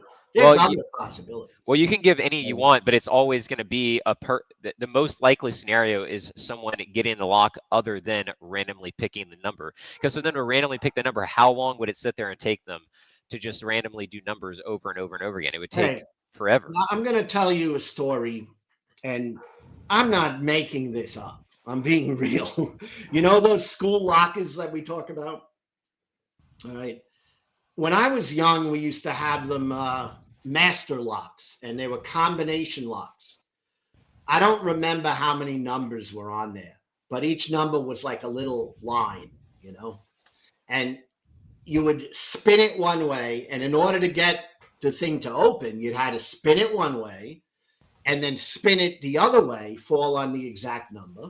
So one time had to be on the exact number, the next time on the exact number in reverse, and then you'd have to go the third time to the number, and then the lock would open. Well, I knew children who cracked locks, and they would sit there for hours on end until they found the right combination. Now, I'm not saying, other than, yes, it happens. There are children that do that stuff. Right. Right? But how are they cracking the lock? Are they randomly entering a bunch of random numbers? They're Or are they going by, or are they're they going listening to the by, lock? they're going by, again, the system, one way, the other way, and the Right. other way. And they had, if I recall, now I'm going back when I was a little, young boy, they would be able to pick up a certain feeling when Yes. it hit that second number. All right, Yeah. because they use locks so many times that they might, got by memory. I'm going by. They would be like a little, especially on the second turn. There'd be a little click. Oh, that's it. And they might get it wrong, but they do it over and over until they would open that lock. Right. All right. Now, odds are that someone just picks out the number is pretty slim chances. Right. But the thing I don't understand about these types of arguments is that I don't see it matters, because we know that we exist. We know there is an earth. We know there's a universe. All right. And I'm happy with that. I don't need to know how it all came to be. All right. And I could speculate all different ways that it came to be. All right. But none of that matters to me because I'm a practical person. All right. Well, yeah. Well, let's not get away from what you said with the lock thing though, right? Is basically what you're saying is that is much more likely that they picked the lock or they had some sort of intelligent way to get in the lock rather than randomly picking a number. No, it was a lot of randomness, but I'm pointing out that if I recall, there There is was some sort of skill to it. there was a little bit of skill. I'm pointing that out, Right. right? And But so but most of it was random. right. So I mean that's essentially my point is that if someone were to break into your lock combination, it is far, far, far more likely that they use some sort of skill to get into the lock than that they randomly chose a random number. Do you agree with that or disagree with that idea? I would agree with that, but what I don't understand is the point of it. So what? The point is that it's acts the same exact way with the randomness of us ending up here, is that we are not here randomly through a random natural process. We're here through a natural process that was most likely used by an intelligent designer. It is far, far, far more likely that we are here randomly through a natural process sculpted by an intelligent designer than just someone So randomly so choosing your a law combination. your argument is that there is a likelihood that there's something you're calling an intelligent designer, right? Because you're not naming or describing this intelligent designer. Right. I'm You're saying that, saying that there's something, right, yeah, that somehow that we don't know and we don't know what it is, yes. but somehow something played a role in there being a universe, right? Am, Yes, am I am I at least representing what you're saying? that I'm saying that is far, far, far more likely that is the case than that there it is not. Well, we have nothing. I mean, tell me if this, because like I said, I just talk. Yeah. But what comes to my mind is we have nothing to compare that to. I mean, what is the likelihood of it being this way or the likelihood of it being that way? What is the intelligent design? Is it a person? Because that's where I personally lose it. It's not that it's is it theoretically possible that there's something out there that did something at a certain time that made something? Well, Yeah. yeah, but what Well, is that thing? okay. And can it be not even a thing? Can it be just a process? And that's where I'm at. That's where I'm siding on. Yeah, so I would reject the idea that it's just a process. And when you say that what are the other ways look like it could be, you can see it because the rest of the universe, except for where we are at on planet Earth as conscious beings, is completely unlivable for us. The entire rest of the universe is a world that is completely unlivable for our types of life forms. We don't know that. The rest of the known universe, yeah, it is. That is, as far as we know, So like you would space, say, all of space, all the universe, it does not have, we don't know anywhere that has water. We don't know anywhere. okay, Yeah, but go ahead. you said as far as we know, Right, right? right. So can I throw in there and say, well, yeah, as far as we know, but I happen to know that Yeah. there's an out of space monster, and he did something. What would you Right. say if I did that? Okay, well that's fine. I Would would you say, say what? Like, where did that come from? yeah, so well, so I'm trying to demonstrate that the odds of us being here right now as like conscious working beings are extremely low, right? And I'm trying to prove that it can be shown that it is more likely through logic that something shaped that, right? If you want to go, I know your name is a skeptic, and so I'm not trying to like joke around about the skeptical thing, but like I think there is a point where you can become so skeptical of something that you are taking a positive view while rejecting something that is like in your face. Like, are you familiar with Descartes at all? I know Descartes is a philosopher. I He's am a not famous a skeptic. philosopher. I'm common sense, high school education, New York. Okay, so Yeah. I'm well read, so I've heard of Descartes. Uh, Uh, De- if you Descartes, say something he yeah. might have said, I might trigger a memory with my go, He's the guy. He's the guy. I think therefore I am. okay, I've heard that many, Okay, many yeah, times. so Descartes like one of the most famous skeptic philosophers of all time. He tried to prove his own existence through I think therefore I am. And his whole thing was like there's an evil demon, he could possibly be altering my thoughts. Like he basically took apart his whole world by saying that an evil demon could possibly be infiltrating everything, like his whole perception of like reality and stuff.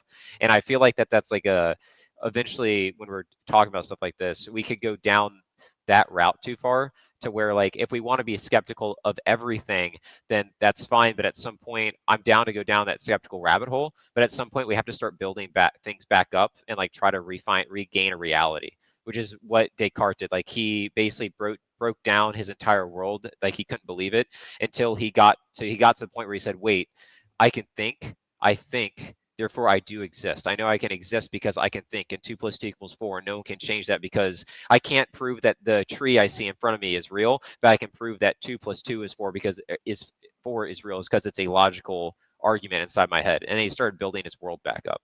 You know what I'm saying? Yeah, yeah, So, and I think that these philosophical ideas and philosophers, they help us to think. right. But I don't think like you. What do you mean? In other words, what you're talking about, when well, it's more likely that there's an intelligent designer. I just don't think like that. Right. Well, So I would have to change the way I actually process things. All right. And I've done it, and I'm willing to do that, but it has to make sense to me. All right. okay. And when Can you're you explain to me saying what you mean things, by that? say that again. Can you explain what you mean by that? So, like, when you say that I say that it's it makes more sense that it's more likely that there is an intelligent designer. You said you don't think like that. Yeah, Why? I don't think it's likely that there's an intelligent designer. Well, why not? It's the same reason I gave you before. I don't see any reason to believe that. Well, what do you think about kind of what I'm saying about The the odds thing? statistical thing, Yes, this whole thing. it doesn't do it for me, because, like I said, there are many ways to manipulate statistics. There's Well, so many variables in here that are unknown. All right. let's go back to the manipulate statistics things. I mean, like, like I'm back on the skeptical thing, right? Where the Descartes thing, where I think that at some point we have to accept something, and then something that we can build on. I mean, like, just the idea of, like, I don't accept your statistics. I mean, that's just like a science thing, science statistics thing.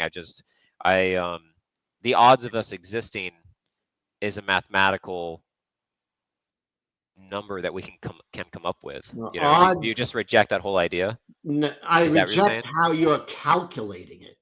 I don't Okay. reject odds. I Okay. gamble. I use odds. Okay.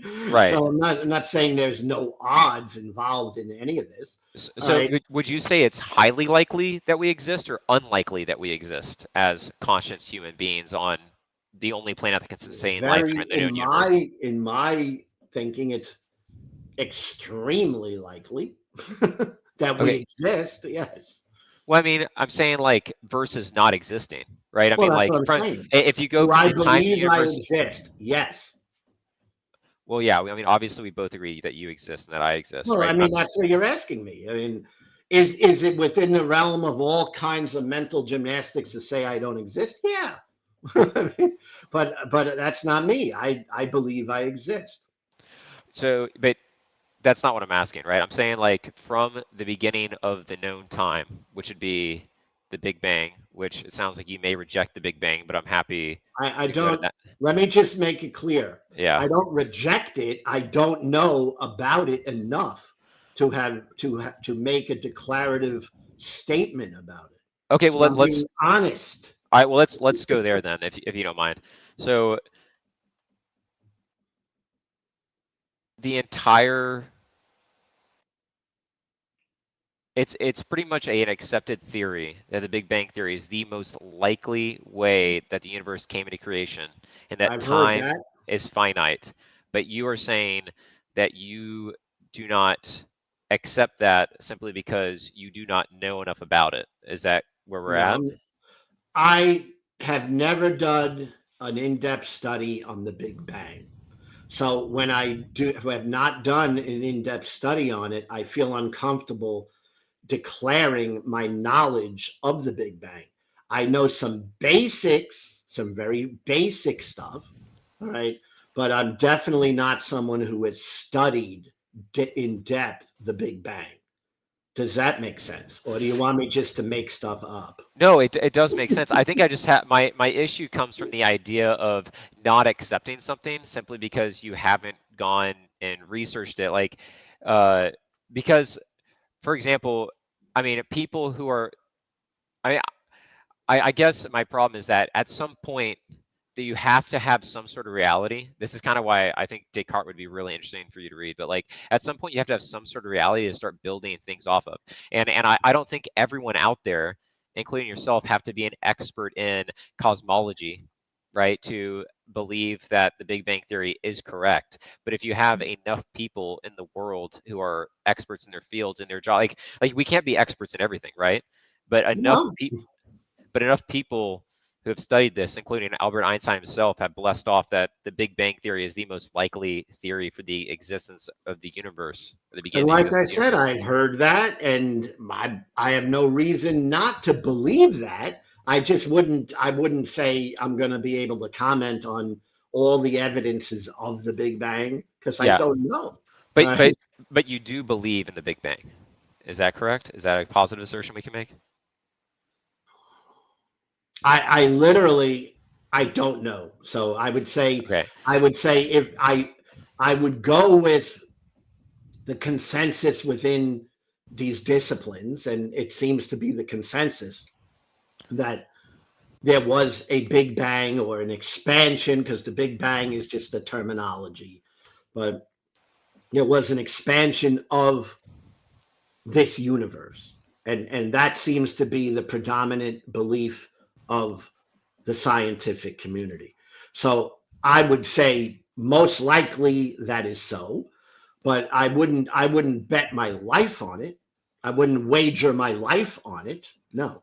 Yeah, so I think the Big Bang is a good place to start. And I think that we have to have some sort of basis to start building fundamental belief systems off of. Like it seems like to me that you have just decided to reject any belief system whatsoever, not take any positive assertion on any belief system because for a reason that you just want to be remain in the dark on stuff. Do you disagree with that take or no? Yeah, I disagree with that because I'm not really in the dark. Okay, so Okay, that's like a. well I think It's the one like it's like because I don't know something, that doesn't mean I'm in the dark. All right. I probably have more knowledge about the Big Bang than most people I encounter. yeah. That doesn't mean I have enough knowledge of the Big Bang to sit here and make declarative statements about it. But most people I talk to have no knowledge of this at all. So am I in the dark? Well, maybe compared to the highest level thinkers in that field, but when we're talking about intelligence, when we're talking about knowledge, we're talking about a scale of things. I mean, I talk to people who are incredibly knowledgeable about one field of study and know jack shit about another. Okay, like if you ask me about a fighter, I probably have more knowledge than most people in the world. All right, now, so what? That doesn't mean that the person, like another person who doesn't even follow this stuff, that they're in the dark. Right? They're not in the dark, they just don't study that stuff. Well, that's not what I'm saying. What I'm saying is that you are it sounds like you are choosing to not make a positive assertion on anything. No, no, no, no. I make a lot of positive assertions, but I don't make positive assertions on things I don't know. Okay, that's it. I could sit here and list off 1,000 positive assertions that I make. All right, but that doesn't mean that because I make positive assertions about things that I feel comfortable and have knowledge about on a greater level that I'm going to sit here and just pretend that I know all about the Big Bang, because I don't. Okay, all right, I'm being honest. That's called honesty. All right. If you ask me about, you know, something I'm really super knowledgeable about, I'd say, yeah, I know a lot about that subject. Right. If you ask me about something I don't know much about or just a limited knowledge of, I feel perfectly comfortable saying I don't know something. I mean, why would I say anything but? I just lie and say, you know what, I'm full of shit and I know all about the Big Bang and I've studied it for 20 years and I'm an expert in the field. I'd just be bullshitting. I don't do that. Yeah, I would say that you're taking like too far of an extreme, right? I think that it's okay to not know something but believe in something, right, that you don't fully know about. And I think that it's also okay to accept that you don't know. Like, I'll give you another example. Like, are you a flat earther by any chance? No, I think the earth is Okay. round or Okay. spherical. And so why do you think the earth is round? Because mostly because when I was young and in school, Yeah, mostly they gave us that as an explanation, and then I saw in the late 60s pictures from the moon of right. the earth. All right, Yeah, I was old enough at the time because I'm pretty old, and I remember seeing pictures of the earth that were taken from the moon. I don't think it was a conspiracy that they were on the moon. I think they were. All right. yeah. So, those are reasons, and I will defer to, most experts that study that thing a lot deeper than I do, and say, yeah, I could probably trust that. Right. But am I going to say that I'm an expert in that field? No. No, but you're happy. Like, you were happy just now making an assertion that the earth is round, right? You're It happy making wasn't a an absolute assertion. It I was mean, it I was don't pretty close. understand. I You mean, it you was don't pretty close, right? understand I know, between but my point. absolute and Well, ability. I'm not Like asking anyone to make an can't absolute get that? assertion, but I'm not asking anyone to make it. In fact, my whole argument right now has so far not been an absolute assertion, right? My argument so far on the existence of God has simply been that it is much more likely that Right, intelligent designer right. exists. Just like the idea that we can both make the assertion that the Earth is round without ever having to been to space, right? Well, And I think, I'll tell you, DT, what would help me. yeah, Okay, it would help me in this argument if I knew what the intelligent designer was that you're proposing, because just to say, there was an intelligent designer is so limited, all right, that I mean, maybe depends what you define this intelligent designer as. I mean, if you told me it was Mickey Mouse, I'd probably go, nah, yeah, that's pretty far out that it's Mickey Mouse. All right. If you told me that, there was a process that has been studied and observed throughout the last 100 years, and there's all this mountains of evidence about it, then my meter goes way up in the belief of that. But if you can't define what it is, I'm left with just, I don't know. All right. And, you don't know, at least you haven't presented any knowledge of it. You haven't said, well, the intelligent designer is Mickey Mouse, or the intelligent designer is Allah. All right. You're just saying this concept of an intelligent designer may make sense. And okay, maybe it makes sense in some ways, and maybe the other way makes sense. That's where I'm at, because it doesn't really make sense to me, but maybe to other people it makes sense. All right, but if you were able to define what it is, I'd be much better able to answer your questions. But if you leave it as an unknown, it's like, me saying, you know there's something. What does that mean? I don't know what it means. yeah. So I mean, we can get into that. I'm happy to go down a rabbit hole of exactly what is God, right? But uh, I think for the purpose of my definition is an intelligent being that is having influence over nature and the existence of our universe, right? That would Okay. be, All right. So now we're getting a little further. yeah, Because now at least I understand you're talking about a being, a person, right? Or are you going to say being is not a person? It's a force. It's an energy. It's the way how we as humans have infinite intelligence. This creator would be infinitely intelligent, right? We have infinite intelligence. Yeah, I would say the mind is infinitely capable. We haven't reached the limits of what the mind is Well, capable of. I would disagree with that. Okay. I don't understand. You're saying that my mind or your mind has infinite capabilities? 100%. Yeah, and I just disagree with that. Okay. Can I tell you why I think that is? Sure. Okay, so IQ tests since we've been able to do them since the 1900s have only gone up. We've only seen people getting smarter, and also how much data can you memorize? Do you have is there a stop to what you can learn? Is there ever a point where you have learned too much information, or there is something that is in your long-term memory? Is there any stop to how much information you could possibly have? I think that there is a limit. All right. I know I go mostly by my own thinking and my own life. All right. There are many things that I forgot. Okay. Yeah, forgetting So is one thing. obviously my brain was not capable of storing it in its proper location on those things. I mean, yeah, there's things So that you forget. my brain is not infinite. My brain has limitations.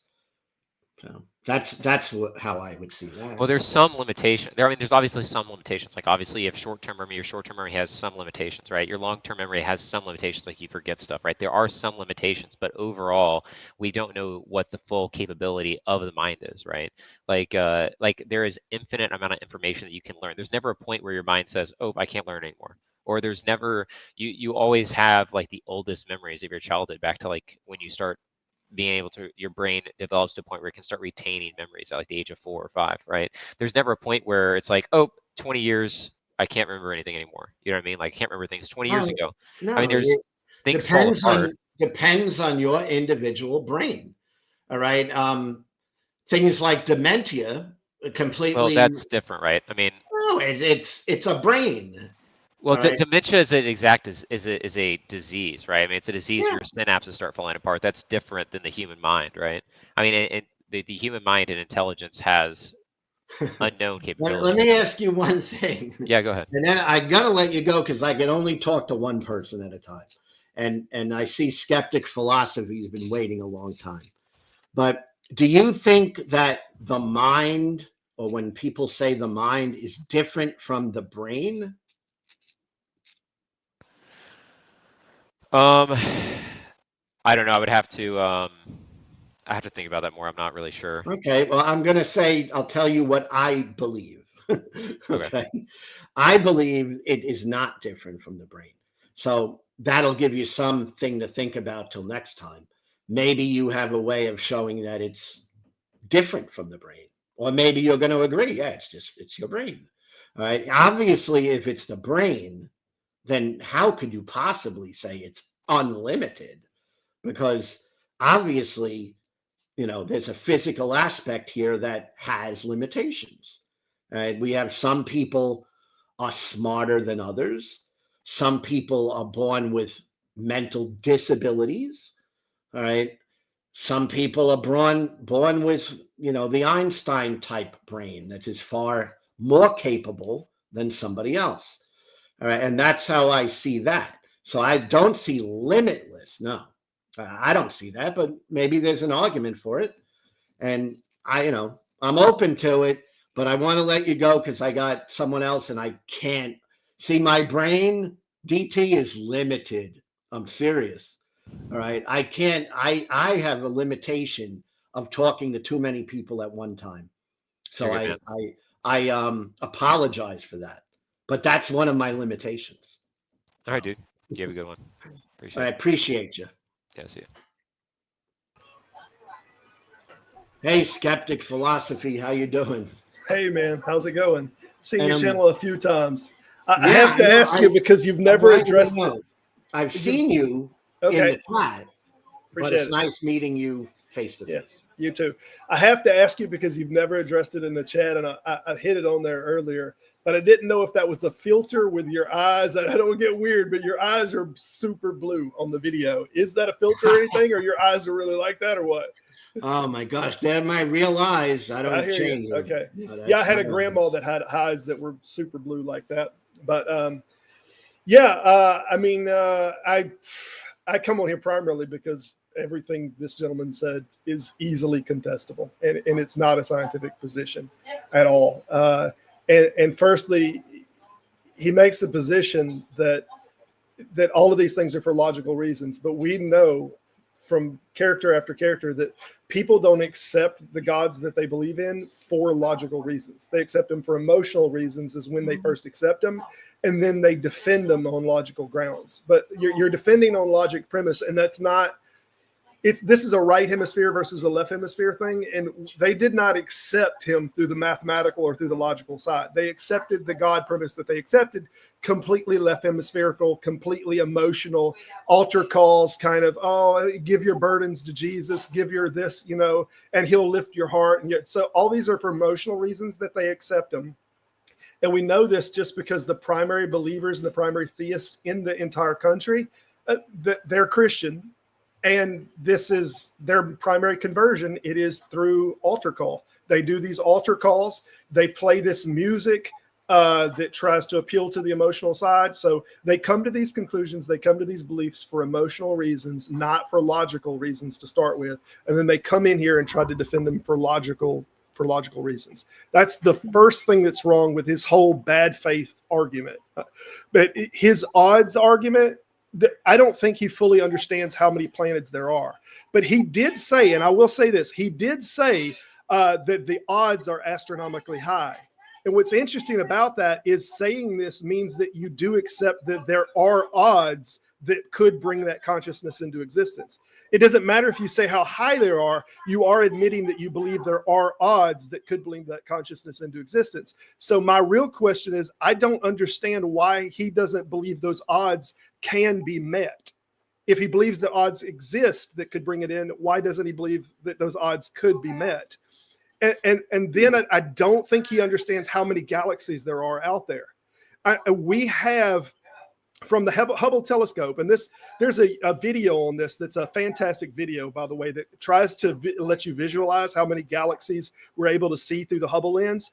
But we're estimating, if you take your hand like this and you hold it out away from you and you look through the circle in the night sky, inside of that circle of your hands, there are millions of galaxies that are behind that. So much that if you were able to get rid of all of the light that is out of our atmosphere, that we could see those galaxies like lights.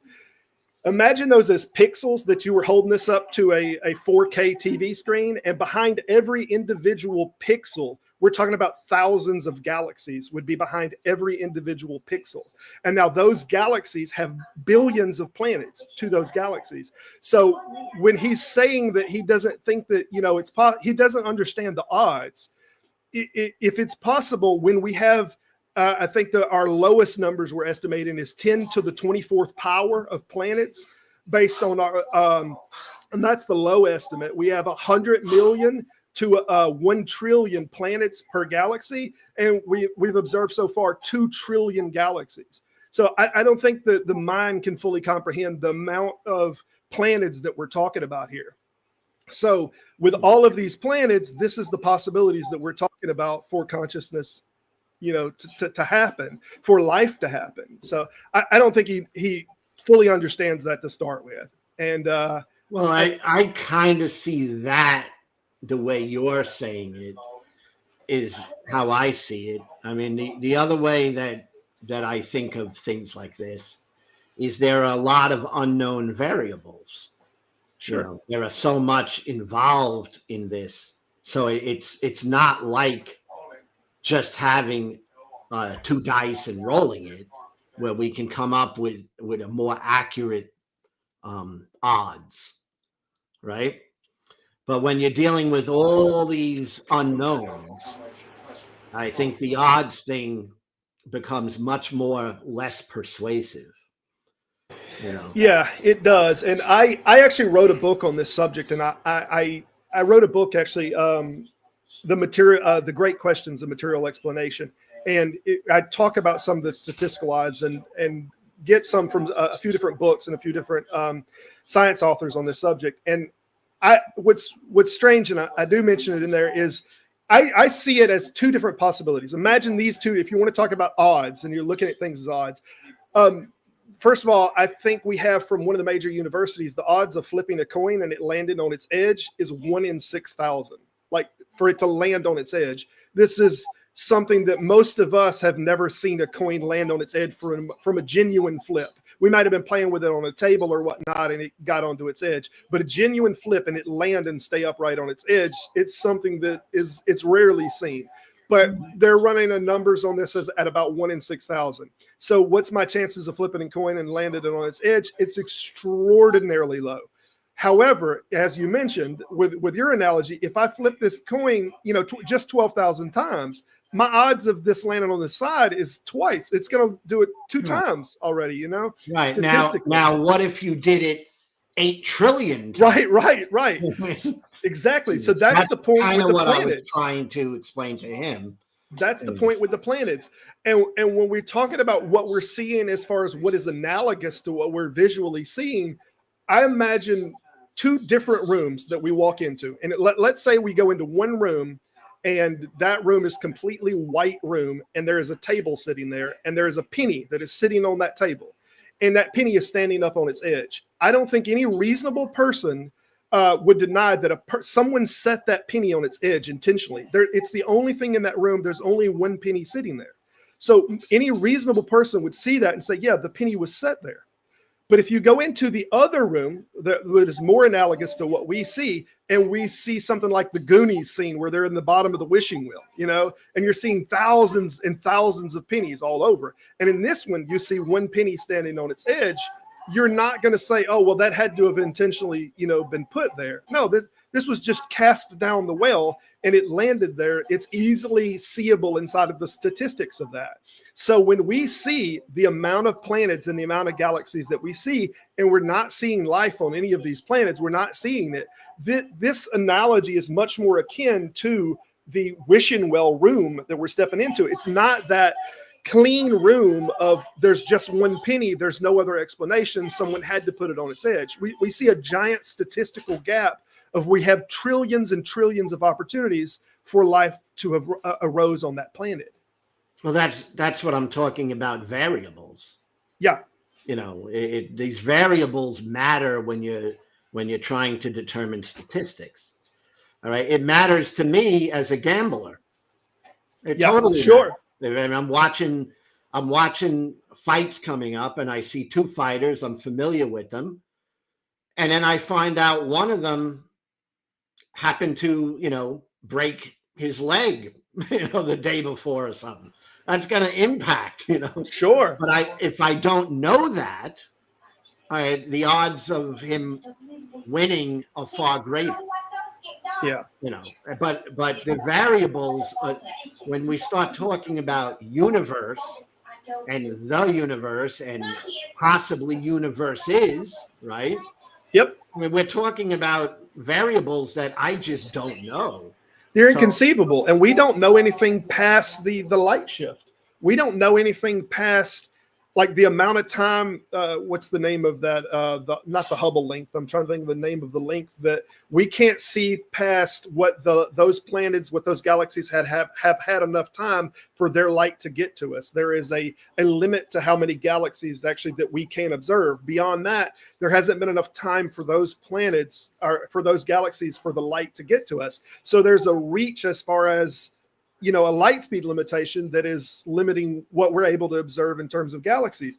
But just with what we can observe in terms of galaxies, it's true we haven't found any life on those planets yet, or any reason to think that there is life on these planets. But there's so many of them. It seems that we have, at least on this, we have one inference. We have one example of where it can happen, and that's us. We're the example. Whereas us having one instance or one inference that we can draw from on there being a metaphysical being, well, we don't have any examples at all. So to say, this goes back to like the logic of the oil. Have you ever seen $1, or have you ever seen a barrel of oil? That Christopher Hitchens did this old argument a long time ago. They said, well, have you ever seen a $10,000 bill? You know, because you've never seen one yet. But we've seen $100 bill. We've seen these parts that can be part of the larger whole. Whereas when we're talking about a metaphysical being, we've never, you know, we can't observe or catch angels even. So we don't have any example of a metaphysical being to even establish the first principle to say, yes, there can be an all-powerful metaphysical being, because we have found a not all-power metaphysical being, you know? That's why a lot of these arguments for me come down to proving the premise you're starting with. You know, like that's a lot of these arguments. I want to know. Lou, I'm sorry. I got to give you like a few minute break here. Apparently there's a dog that's got my wife at bay that she can't get to her car outside of the front in our yard. So I apologize. If you have to drop me, I understand, man, but I'll be right back in just a few seconds. All right. I'm posting this link because I see that the lone atheist might want to come in. And DT, I was going to ask him if he wants to talk to you, right? And I have no problem. I could use a break to go get another drink because I'm finished with the yerba mate. I got one sip left.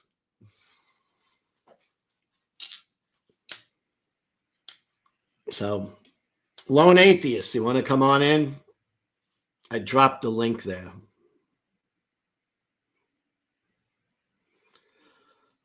DT, I was going to ask Skeptic Philosophy if he wanted to talk to you. Hey, Lou, I'm sorry. I'm actually going to have to go for tonight. There's a bulldog out in my yard, and I believe, unfortunately, I'm going to have to shoot a dog. So my apologies. Thanks for stopping by. Yeah, good chatting with you, man. Appreciate you. All right, later. All right. DT, have a good night. All right. I'll leave you with, I hope you at least understood the one point that he was making, that I also was trying to make. And maybe, you know, you got a refutation of it, but if you don't know the variables, how can you really get accurate odds? You know, I mean, and I see the variables when it comes to the universe as being so much. And I'm going to leave you with one last thing to think. So when you come back, you'll know some of my thoughts. I don't believe the universe has a beginning.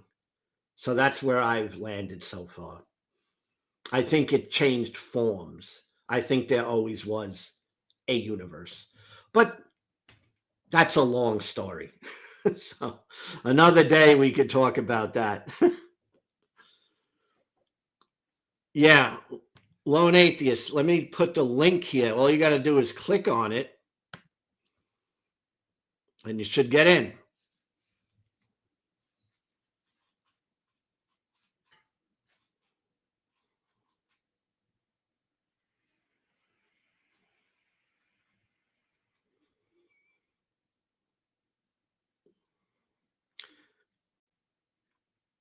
Lone atheist, do you see that link I just posted in the chat, in the StreamYard chat?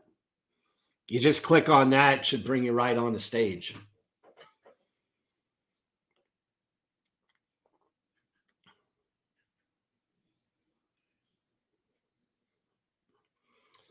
Well, I got Jimmy.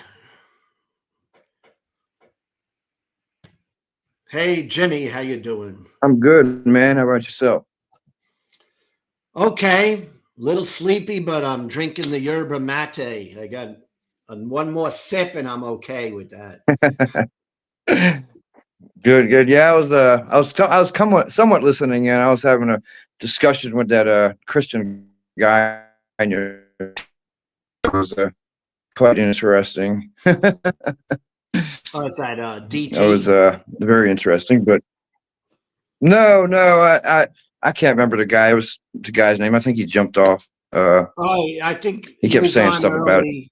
on early, and wasn't sure if he was Catholic or evangelical. That guy. Oh, that was the other guy. That was Jan, I think. Yeah. That was like one of the first guys. Yeah. No, it was some other. It was one of the. It was like a devout Jesus type Christian in the thing, and but yeah, it was good to meet you, man. I finally wanted to meet you and everything. I wanted to get myself on some live streams and finally start talking to people because as you can tell, lone atheist, it's hard to find a community full of like-minded people. Well, and you're welcome here, even if you weren't an atheist. Imagine that. But the atheist, believe me, I welcome atheists because I feel you. I mean, I've been an atheist for probably about 12 years, and I've been a lone wolf until recently. That's how I got. That's why I said lone atheist, because I'm talking to other atheists, and like I said, I talked to Aaron Ra, and I'm still talking to him now. I'm about to have another thing with him mid-September, hopefully. But even talking to other atheists, they're still it's kind of rough because some of them still just won't talk to you. They just ignore you, and you're like, hey, like I'm trying to find community because I live in West Virginia. I'm normally a Maryland person. I'm from Maryland, and I moved to West Virginia just because it was cheaper out here at the time. And then I leave Maryland, and Maryland legalizes pot, and I'm like, like. But I moved out here, and out here I call it Little Texas. It's basically anything Texas does, West Virginia is about the same. And the same thing with like the Jesus cults. They're all over the place out here, and that's all I hear is Jesus, and God this and Jesus that, and it's just so sickening to me. Like it just gets on my nerves. And my parents are Mormon, which is really weird. I grew up like my dad's side's Italian and my mom's side is American. And I grew up Roman Catholic when I was younger. And then my parents converted to Mormonism when I was like 10. So I was made to do that up until like I was about 13. And then when I was 13, I was really bad. I'll sneak out the windows and go hide in the bathrooms and, do all that kind of stuff because I didn't want to go to church. The stuff was stupid. And I found out real young when I was young, I found out religion was garbage because I started questioning it. Like, no, it didn't sound right to me. I was like, okay, who's cleaning out all this shit from the one little window of his thing? Like, wouldn't they die in there from all the gas? Like, I was a kid. I was a questioning kid. I was like, hey, like.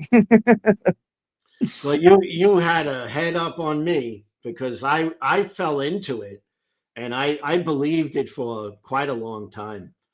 But when I look back, I don't understand why I believed it because Right. it's very crazy. But it's still hard because I'm dealing with family still that are like, a mom, like she's like the type that you try to read the Bible verse to her that's wrong, where you're like, and she's like, it don't say that. And then she'll, walk the other way and then totally, it doesn't say that. And you're like, it does right here in the book. Like, yes, it does. Like, and they're kind of ignorant. Like, I love my parents and I respect them to death, but it's at the same time in a religion, it's hard to. Are they still Mormon? Oh yeah. Oh yeah, but yeah, my mom's more than my dad. My dad's kind of relaxed. Like they don't drink coffee or tea because of caffeine. It's not just because of the thing, but it's caffeine. And I've talked to a lot of different, couple different Christians, and I've asked them, and a lot of Christians like to always, like the one guy I was arguing with, and the one guy that you were arguing with on the thing about, I've noticed when a couple of fallacies that he was using, like he kept using the appeal to authority fallacy, which is one of the fallacies that a lot of religion does. And his authority was, he kept coming back to the creator, to the God. He already had it deemed in his mind that there is a God and a creator.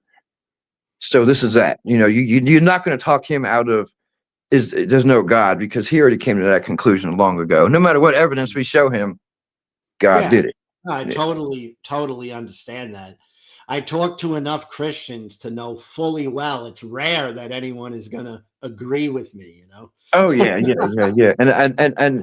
you have up on this game a lot more than I do. Like I've been atheist, like I dabbled with Buddhism, but I don't talk to a lot of Christians like that. Like all the ones that I've tried to, they've defriended me or they don't talk to me anymore or they, And I'm in a sense, I kind of want to, and I've seen that you've done it for a while. You've talked to a lot more Christians than I have, and I've watched some of your stuff, and I don't like know how to argue with people exactly that well yet. I'm still kind of learning how to, I guess, debate is the best Yeah. word for it.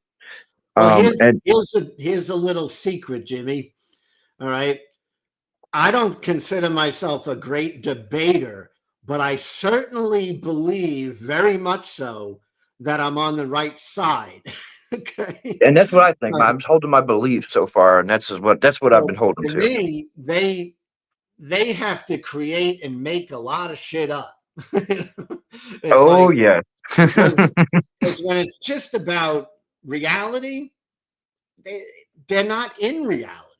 It's like, you Mm-mm. know, No, they're not. And if you don't mind, eventually, I'd like to keep more in contact with you and just talk to you as well, because, like I said, it's hard to even find another community of atheists that are, you know, willing to talk or have other people on as well. And it's funny to me because my buddy, he's in the same kind of predicament that I used to be in. Like, he still thinks there's a something, but it's not the Bible God. And I've been trying to tell him that, like, well, it has to be something. He thinks it's like kind of like what I don't know what you would call it. It's believing in science, but it's like he's like there's something like quantum. It's more or less not quantum tunneling. Shit, I can't remember off the top of my head what it is. Well, damn it, I'll remember another time and talk to you about it. But he basically there's some kind of woo woo stuff that there's something still out there. I hear that a lot, and that's not even coming from Christians. That's people, a lot of people who are saying they're spiritual. Like That's they'll it. say, well, I'm not religious, but I do believe something is out there, That's how my and wife is. My wife's pagan. I find a hard time like arguing that. Like that's why I was frustrated with the guy. Well, what is it? I mean, if you're gonna say there could be something there, okay, maybe there is something There's there. some, yeah. There could be multiverses. There could be just Yes, one universe, and that's the game that a lot of people play. It's they always bring up these fallacies like, well, it could be this and it could be a lot of that, and it's like, well, but that's something that a lot of scientists like Sean Carroll and a lot of these physicists. This is why a lot of them don't really try to prove that, because it's something that is technically unprovable. It's like, why waste the time on philosophizing about it when you can't really prove it anyway? It's like basically we're going to come to a conclusion that neither of us could be correct regardless. So why even bother talking about it? You know what I mean? yeah, It's like and it's like it. to me, it's like not even something that's applicable in the practical world that we live in. And we No, start no. speculating. Well, there's something. I mean, what does that tell us? There's something. Okay. I mean, it's fun. Like, It's it just fun. It's doesn't fun. mean much to me. Right. I mean, it's fun to fantasize every once in a while. Like, oh, there could be multiverse and multiples of me doing backflips off the, Empire State Building or something. Like, it's fun to think that, but when a lot of science, the way I look at like we're doing that stuff is like science is, that's more in the philosophy realm. You know what I mean? Yes, it's The- philosophy. That's what it and is. philosophy to me isn't really you can't prove any of that. It's more just Totally agree with you. your I belief over my talk to belief, and so many philosophical people about God, and as many as I talk to, I don't see anything coming out of it at all. no, because at the end of the day, we both agree to disagree, regardless. It's like And I talked to a PhD recently in philosophy, a Catholic PhD, and I had a really long, nice discussion. But I look back on the conversation, I'm like, what did that really do? Nothing. see, I look at that like my dad. He has a PhD in some religious thing that I don't know. It's religious, but the way I look at it is when people get PhDs in any type of religious doctrine or anything, it's like getting a PhD in Dr. Seuss. Yeah. It's like I may as well just get a PhD in Dr. Seuss because it's just as unbelievable as the Bible, like, or the Quran. Doctor in any religious faction, it's like, to me, it's either way. It's like you may as well just have leprechauns as well, like, and that's what I try to go on. Is like I'm a very evidence based person. Like, me too. I became that way, like, but I lived in that delusional thing. All right. And when I look back as an older person and I look at me as a younger person, I can see that I was insecure. I could see that, now. All right. And I could see that. Well, it's like religion's one hell of a drug. Yes. And I wanted to believe these things, So those two things is what kept me in. You know what I'm saying? It wasn't the end. It's well, I can see what you mean, like, because it will keep you in because it's that wanting to believe that something always going to be either be there or not be there, and like Aaron Ra put it perfectly, like, and I've been trying to say it the same way. Like, faith is very auto-deceptive. It's basically trying to pretend yourself into something that is not evidently happening. Like, you can pretend, like faith healers, they can pretend themselves to heal somebody, knowing that amputee will never have his arm grow back. It's pretending. It's just pretending yourself. And absolutely, after I heard it that way, I was like, I totally agree with Aaron Ra on that, and you. I totally agree. Yeah, well, I got it from him, and I praise the man. It's really what goes on. It's all in your mind, and if you could pretend things even to yourself. You pretend things. What was it? What was it? What was the scripture? One of them said, "Jesus, if you wish it, or you face it, you have faith strong enough in the mountain or into the sea or something like that."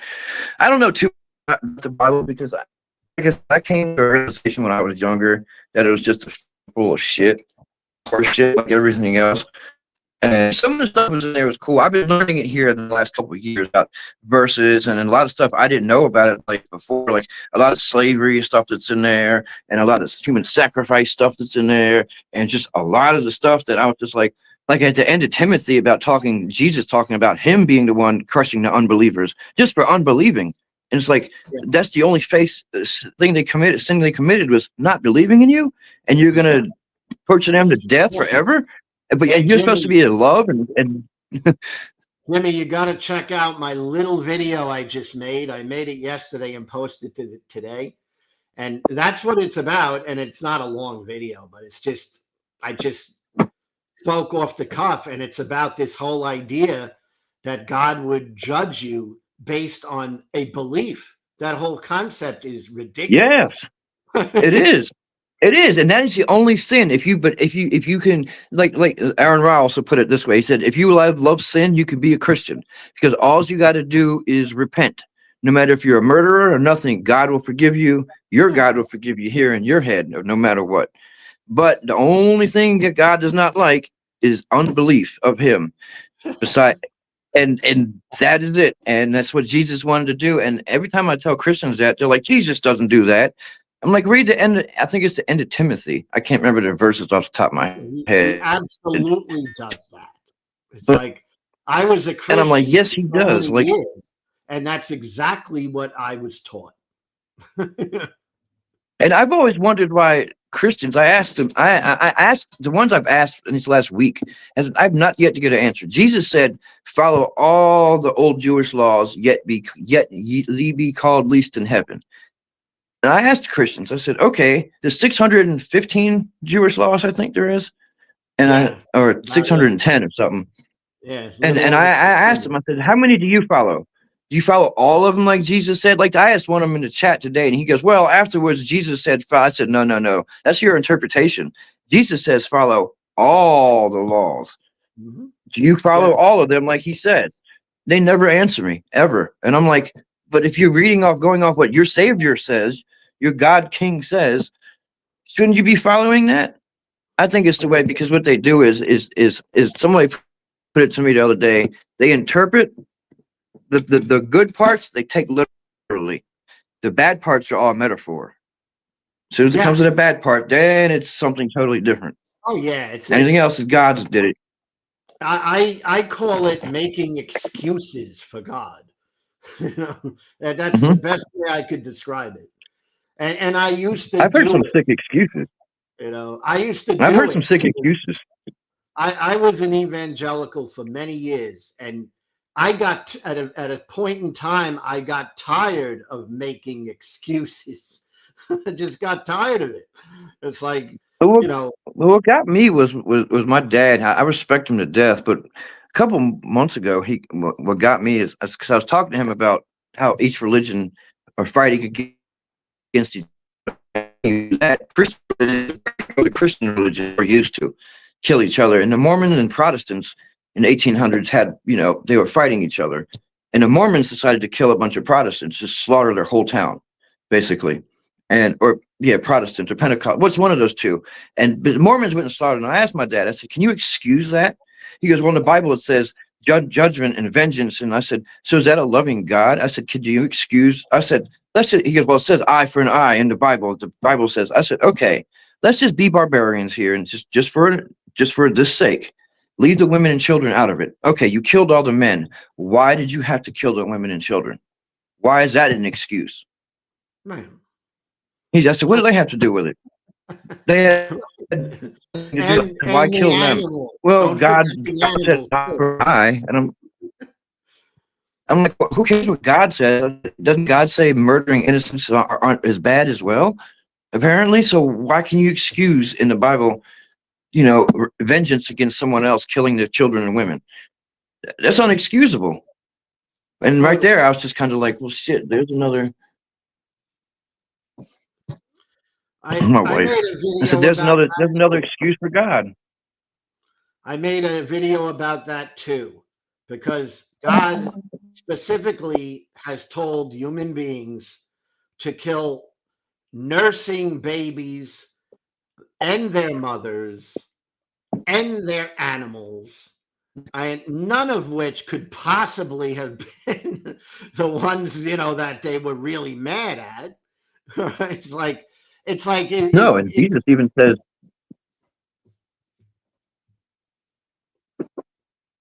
you know today, if a general were to say, well, you're at war, what I want you to do is go into these houses and cut up all the babies. What does that have you to get do what with war? you get war crimes immediately on you. Of course. Right. You get and, hung and like it would Mussolini did. Like, be deserved. I mean, it would be oh yeah, deserved. 100%, 100%, You know. 100%.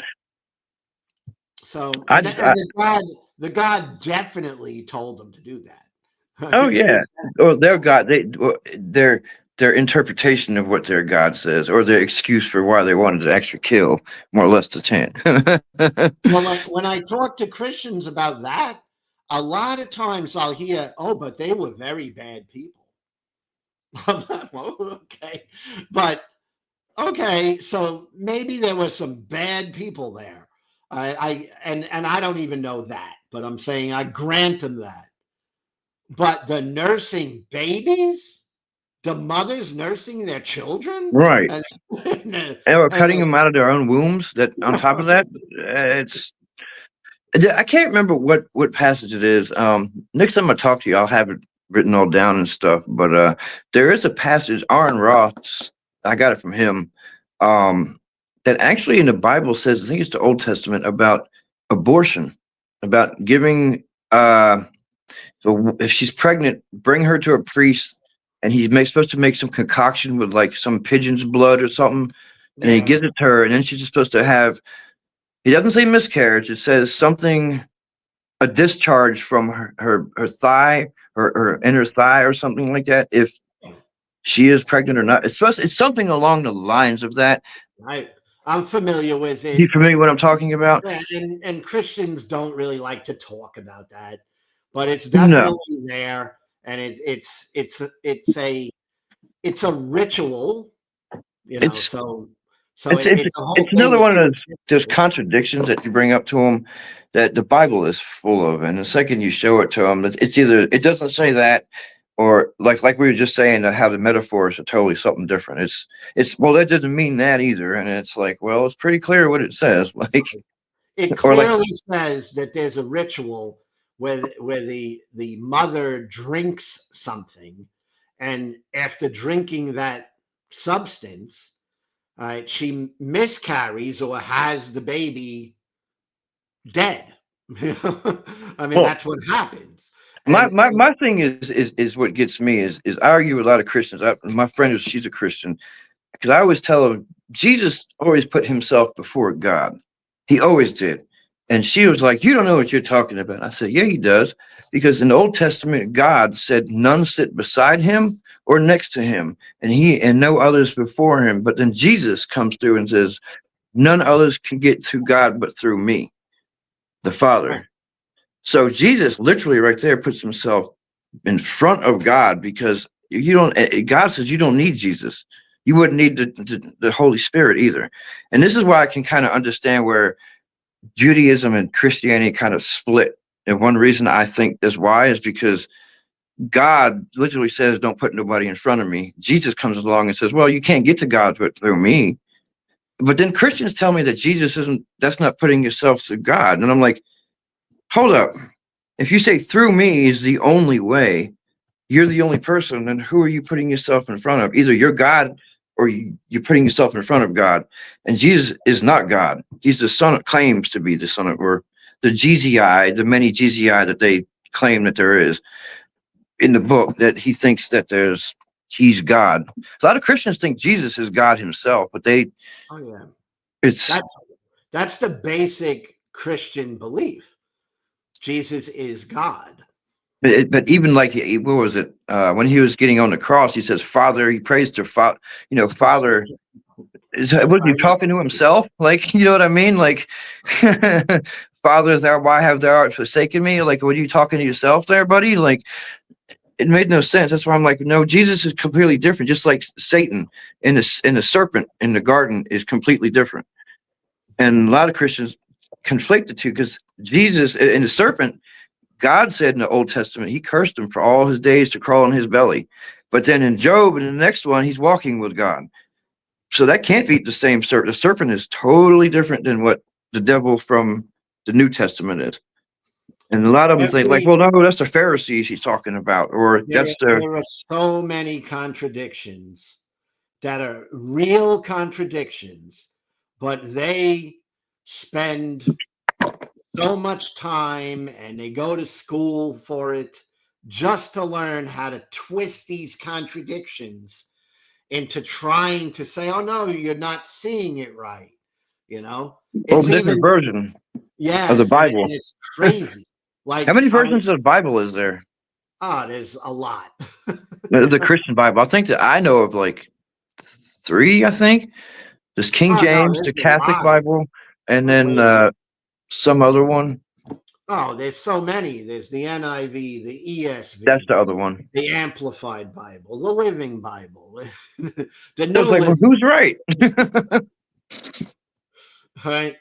I mean, it goes like here's a contradiction that it makes me so crazy. Like when I hear it, but I hear it all the time. There's a contradiction that's blatant, and Jesus says no man has ascended to heaven, but the Son of Man, talking about himself, right? No man has ascended to heaven.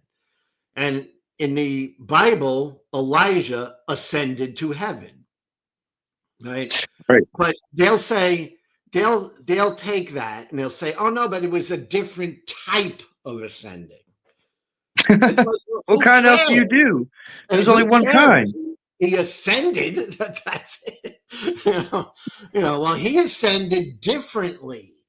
Well, it's still a contradiction. It says no man ascended, but they'll argue about that. They'll say, well, it's a different type of ascension. And it's Right. like it makes me like, oh, how can you argue with these people? No, you can't. I don't understand how a lot of people do that. Like at the end when I was talking to that one guy, I was pulling my hair because I'm just like, oh, Jesus is love, and I'm just like, like part of me doesn't even want to get into like start doing podcasts and stuff because I'm like, if I really got to argue with these fucking morons, excuse the language, but I mean, I mean, I don't get it because it's as I always ask for just evidence. I want evidence and proof, and like, well, we can't give that type of proof, and it's like, well, then you're standing on nothing. You have nothing to stand on because the evidence that is required. And I'm trying to tell believers is people like you and me, our minds can be changed. We're atheists. We can, Absolutely. right. If you show us evidence, we can be like, okay, we were wrong. Evidence is right. We change our stance. Christians can't do that because they've already had with that bias. They come in with that bias of God is here, God is right, and He is never wrong ever. So you and me could never prove to them, no matter what evidence we showed them, no matter if we took them back in time and showed them Jesus and ourselves. Yeah, they still wouldn't believe it. Their They still wouldn't. minds have been closed. It's that They fluoride just stare I have call a it. It'll just, closed mind. All right? yeah, That's it. it's that armor of God. You can't penetrate anything. It's just that blank wall stare where you're just like, and it's like, hello. They've made.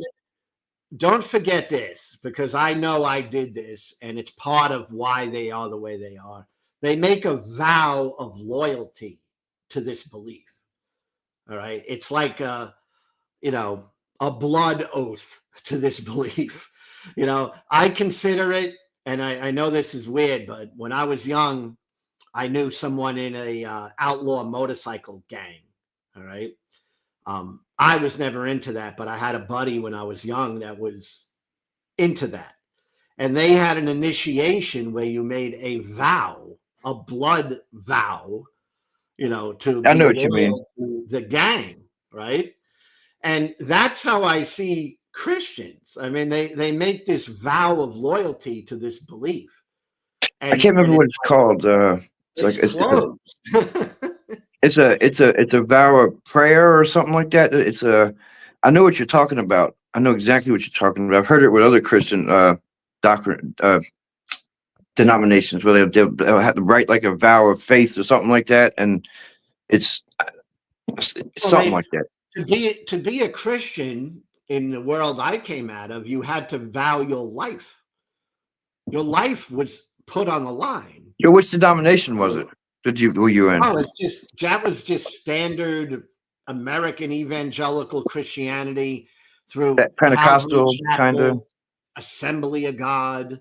All right, I went to different ones, but like Calvary Church kind of stuff, yeah, the vow that you made, before people was you were ready to give up your life. The Mormons do something similar, very similar. Which I look back on it and I'm like, what a crazy idea that was. I got out of mine, luckily. You know what I'm saying? I mean, yeah, like, what an insane idea that is. I'm gonna vow my life. The Mormons, because the Mormons, you got to stand up in front of the whole church and do it when they baptize you at I think it was 13. They got to baptize you. I got baptized twice, which was really technically you're not supposed to, but I was baptized Catholic and then Mormon, and against my will, of course. I didn't will any of that, but that's when I started going off on my own. But yeah, it's wild, and like I said, I'd like to keep in touch with you, Lou, because it's hard to find a good atheist community and people to talk to that are like-minded. Well, I'm on here for the same reason, really. I mean, like I said, I was a lone wolf atheist for many years, and I decided to do the YouTube thing. And part of why I'm doing it is I want to meet other like-minded people, but I don't mind an argument with people who believe differently than me. Right. Here and there, right. Keep the spirits up. So it's nice meeting you, and you know, my channel is always open. When I do lives, I try to open it to anybody. All right. It doesn't matter to me if people are atheist or not atheist. Right. And I'm willing to talk about anything. I mean, if I have anything that I know, I'm willing to talk about it. Like, I don't mind talking about sports. I love sports. You know? I think I kind of like sport. I'm kind of a sports person. I used to be, but I'm not much of a sports person. Like unless they're beating each other up, and even then, the new MMA I think is not as good as it used to be. Like when it first started, like the first three, when Horace Gracie was there, that was like different martial arts fighting against each other, like judo versus sumo versus aikido. Nowadays, it's not like that. It's all just the same type of stuff. But that's what I liked about it back in the day. Was it was like different martial arts fighting against each other. It's kind of like a Street Fighter or a Mortal Kombat. You know what I mean? It's just different systems. And they went too mainstream, and then now it's just fighting. Like and then I've been a fan of mixed martial arts since those days. I watched the first UFC live. Yeah, I love those first ones with Horace Gracie and all them. And there was no weight divisions. No. One of the first fights in the first one was that big sumo guy versus that little skinny Okinawan guy. Oh, I saw it. I remember that he got his eyeball poked out or something like that. It poked his eye and it started bleeding, and the little Okinawa guy actually won. Like it was a big chop. Yeah, it was, and he got his thumb in his eye or something like that. Yeah, no, I've been a fan of that sport since then, and I still am. That's where I bet a lot on UFC, and I watch the other ones too. There's other leagues. I used to watch. You watch any boxing? New boxing? Oh, all the time. Yeah. I used to watch old boxing. I stopped watching it after Tyson and Holyfield. And I didn't stop. I didn't watch it too much after that. But then I used to be big. I watched a lot of the old fights, like the Rocky Marciano fights and stuff. That's way back. And I like those. Those are 20. I was a fan of boxing my whole life too, right till now. I still watch it, but I watched it from when I was a kid. Yeah. Yeah, it was fun back in the day. It was different than it is now. That's for sure. Yeah, and the UFC, when the early days, it didn't really have many rules. It had no rules. It was ruleless. Like 3 rules, like no kicking in the balls, I think was one. No, I thought you could actually do that. No, I don't know. I don't think so, and I don't think you could like poke someone's eyes. I think you could do. I don't know if you could do that or not, but they did have like almost no rules in the first couple. Yeah, it was like the rules were like so limited. It was very limited, and that's another reason I don't really watch the new ones, because the rules are, like I said, it's kind of cool to see the mixed martial arts fight each other though. The different ones, like I said, like the judo versus the sumo guy, like kind of like, oh, this is gonna be interesting. Like, you ever watch sumo wrestling? Yeah, I have. Yeah, it's they're violent. Like, a lot of people don't think they're like, oh, just a bunch of fat guys slamming each other. It's like, no, those guys mean business, and they're strong. Oh, yeah. Like to get a sumo wrestler off balance is next to impossible. Oh, they train hard, because I'm a martial artist. I've done it my whole life, and those guys are serious. Like, they're in there all day training. Like, people think they're fat. You know, a guy's 400 pounds, and he's training to maintain his balance. So to take him off his feet, whoo, that's hard. Oh yeah, I think and then some of them wedgies they be giving each other. They're like, oh, it's just like, whoa, dude. Like, what are you what kind of martial arts are you into? You ever heard of Shorin-ryu? It's Shorin-ryu. It's Okinawan karate. Okinawan, exactly. It's one of the 4 main branches. You got Goju-ryu, Isshin-ryu, Shorin-ryu, and Uechi-ryu. And I practice Kobayashi Shorin-ryu. It's called karate, right? Yeah, that's traditional what karate is. And then you got Japan took the name for karate after with what was it? Not Matsumuro Orthodox and Matsumura Orthodox. Matsumura was his name was a bull killer. It's this karate guy, and he's this little Japanese guy. And when he would do this, he would shoot her like this. He would hit a bull's horns, and he would, wow, and he would knock the horns right off the bull's head. And he'd crack the horns right off. He was a mean little guy. Those guys are no joke. Like they practice real hard. Yeah, and when I was young, I studied a little bit of jujitsu, a little bit, but I was into boxing for a while, and I studied a little bit of jujitsu. I've done a lot of jujitsu. I don't know how old you are, but do you remember a guy named Richie Baratheon? Sounds very familiar. He was this guy in Long Island, New York, where I was living, and he was on TV all the time. He used to do the things like headbutt a bunch of rocks on like ABC, you know, and karate chop like through a bunch of bricks. And he was like one of those guys, you know. Okay, but okay. He had a school that taught like jujitsu, but it wasn't Brazilian jujitsu. It wasn't like the Hoist Gracie stuff. It was. There's a lot of them. Do you remember Judo Gene LaBelle? You know who that is? No, I don't know that one. He's from the 60s.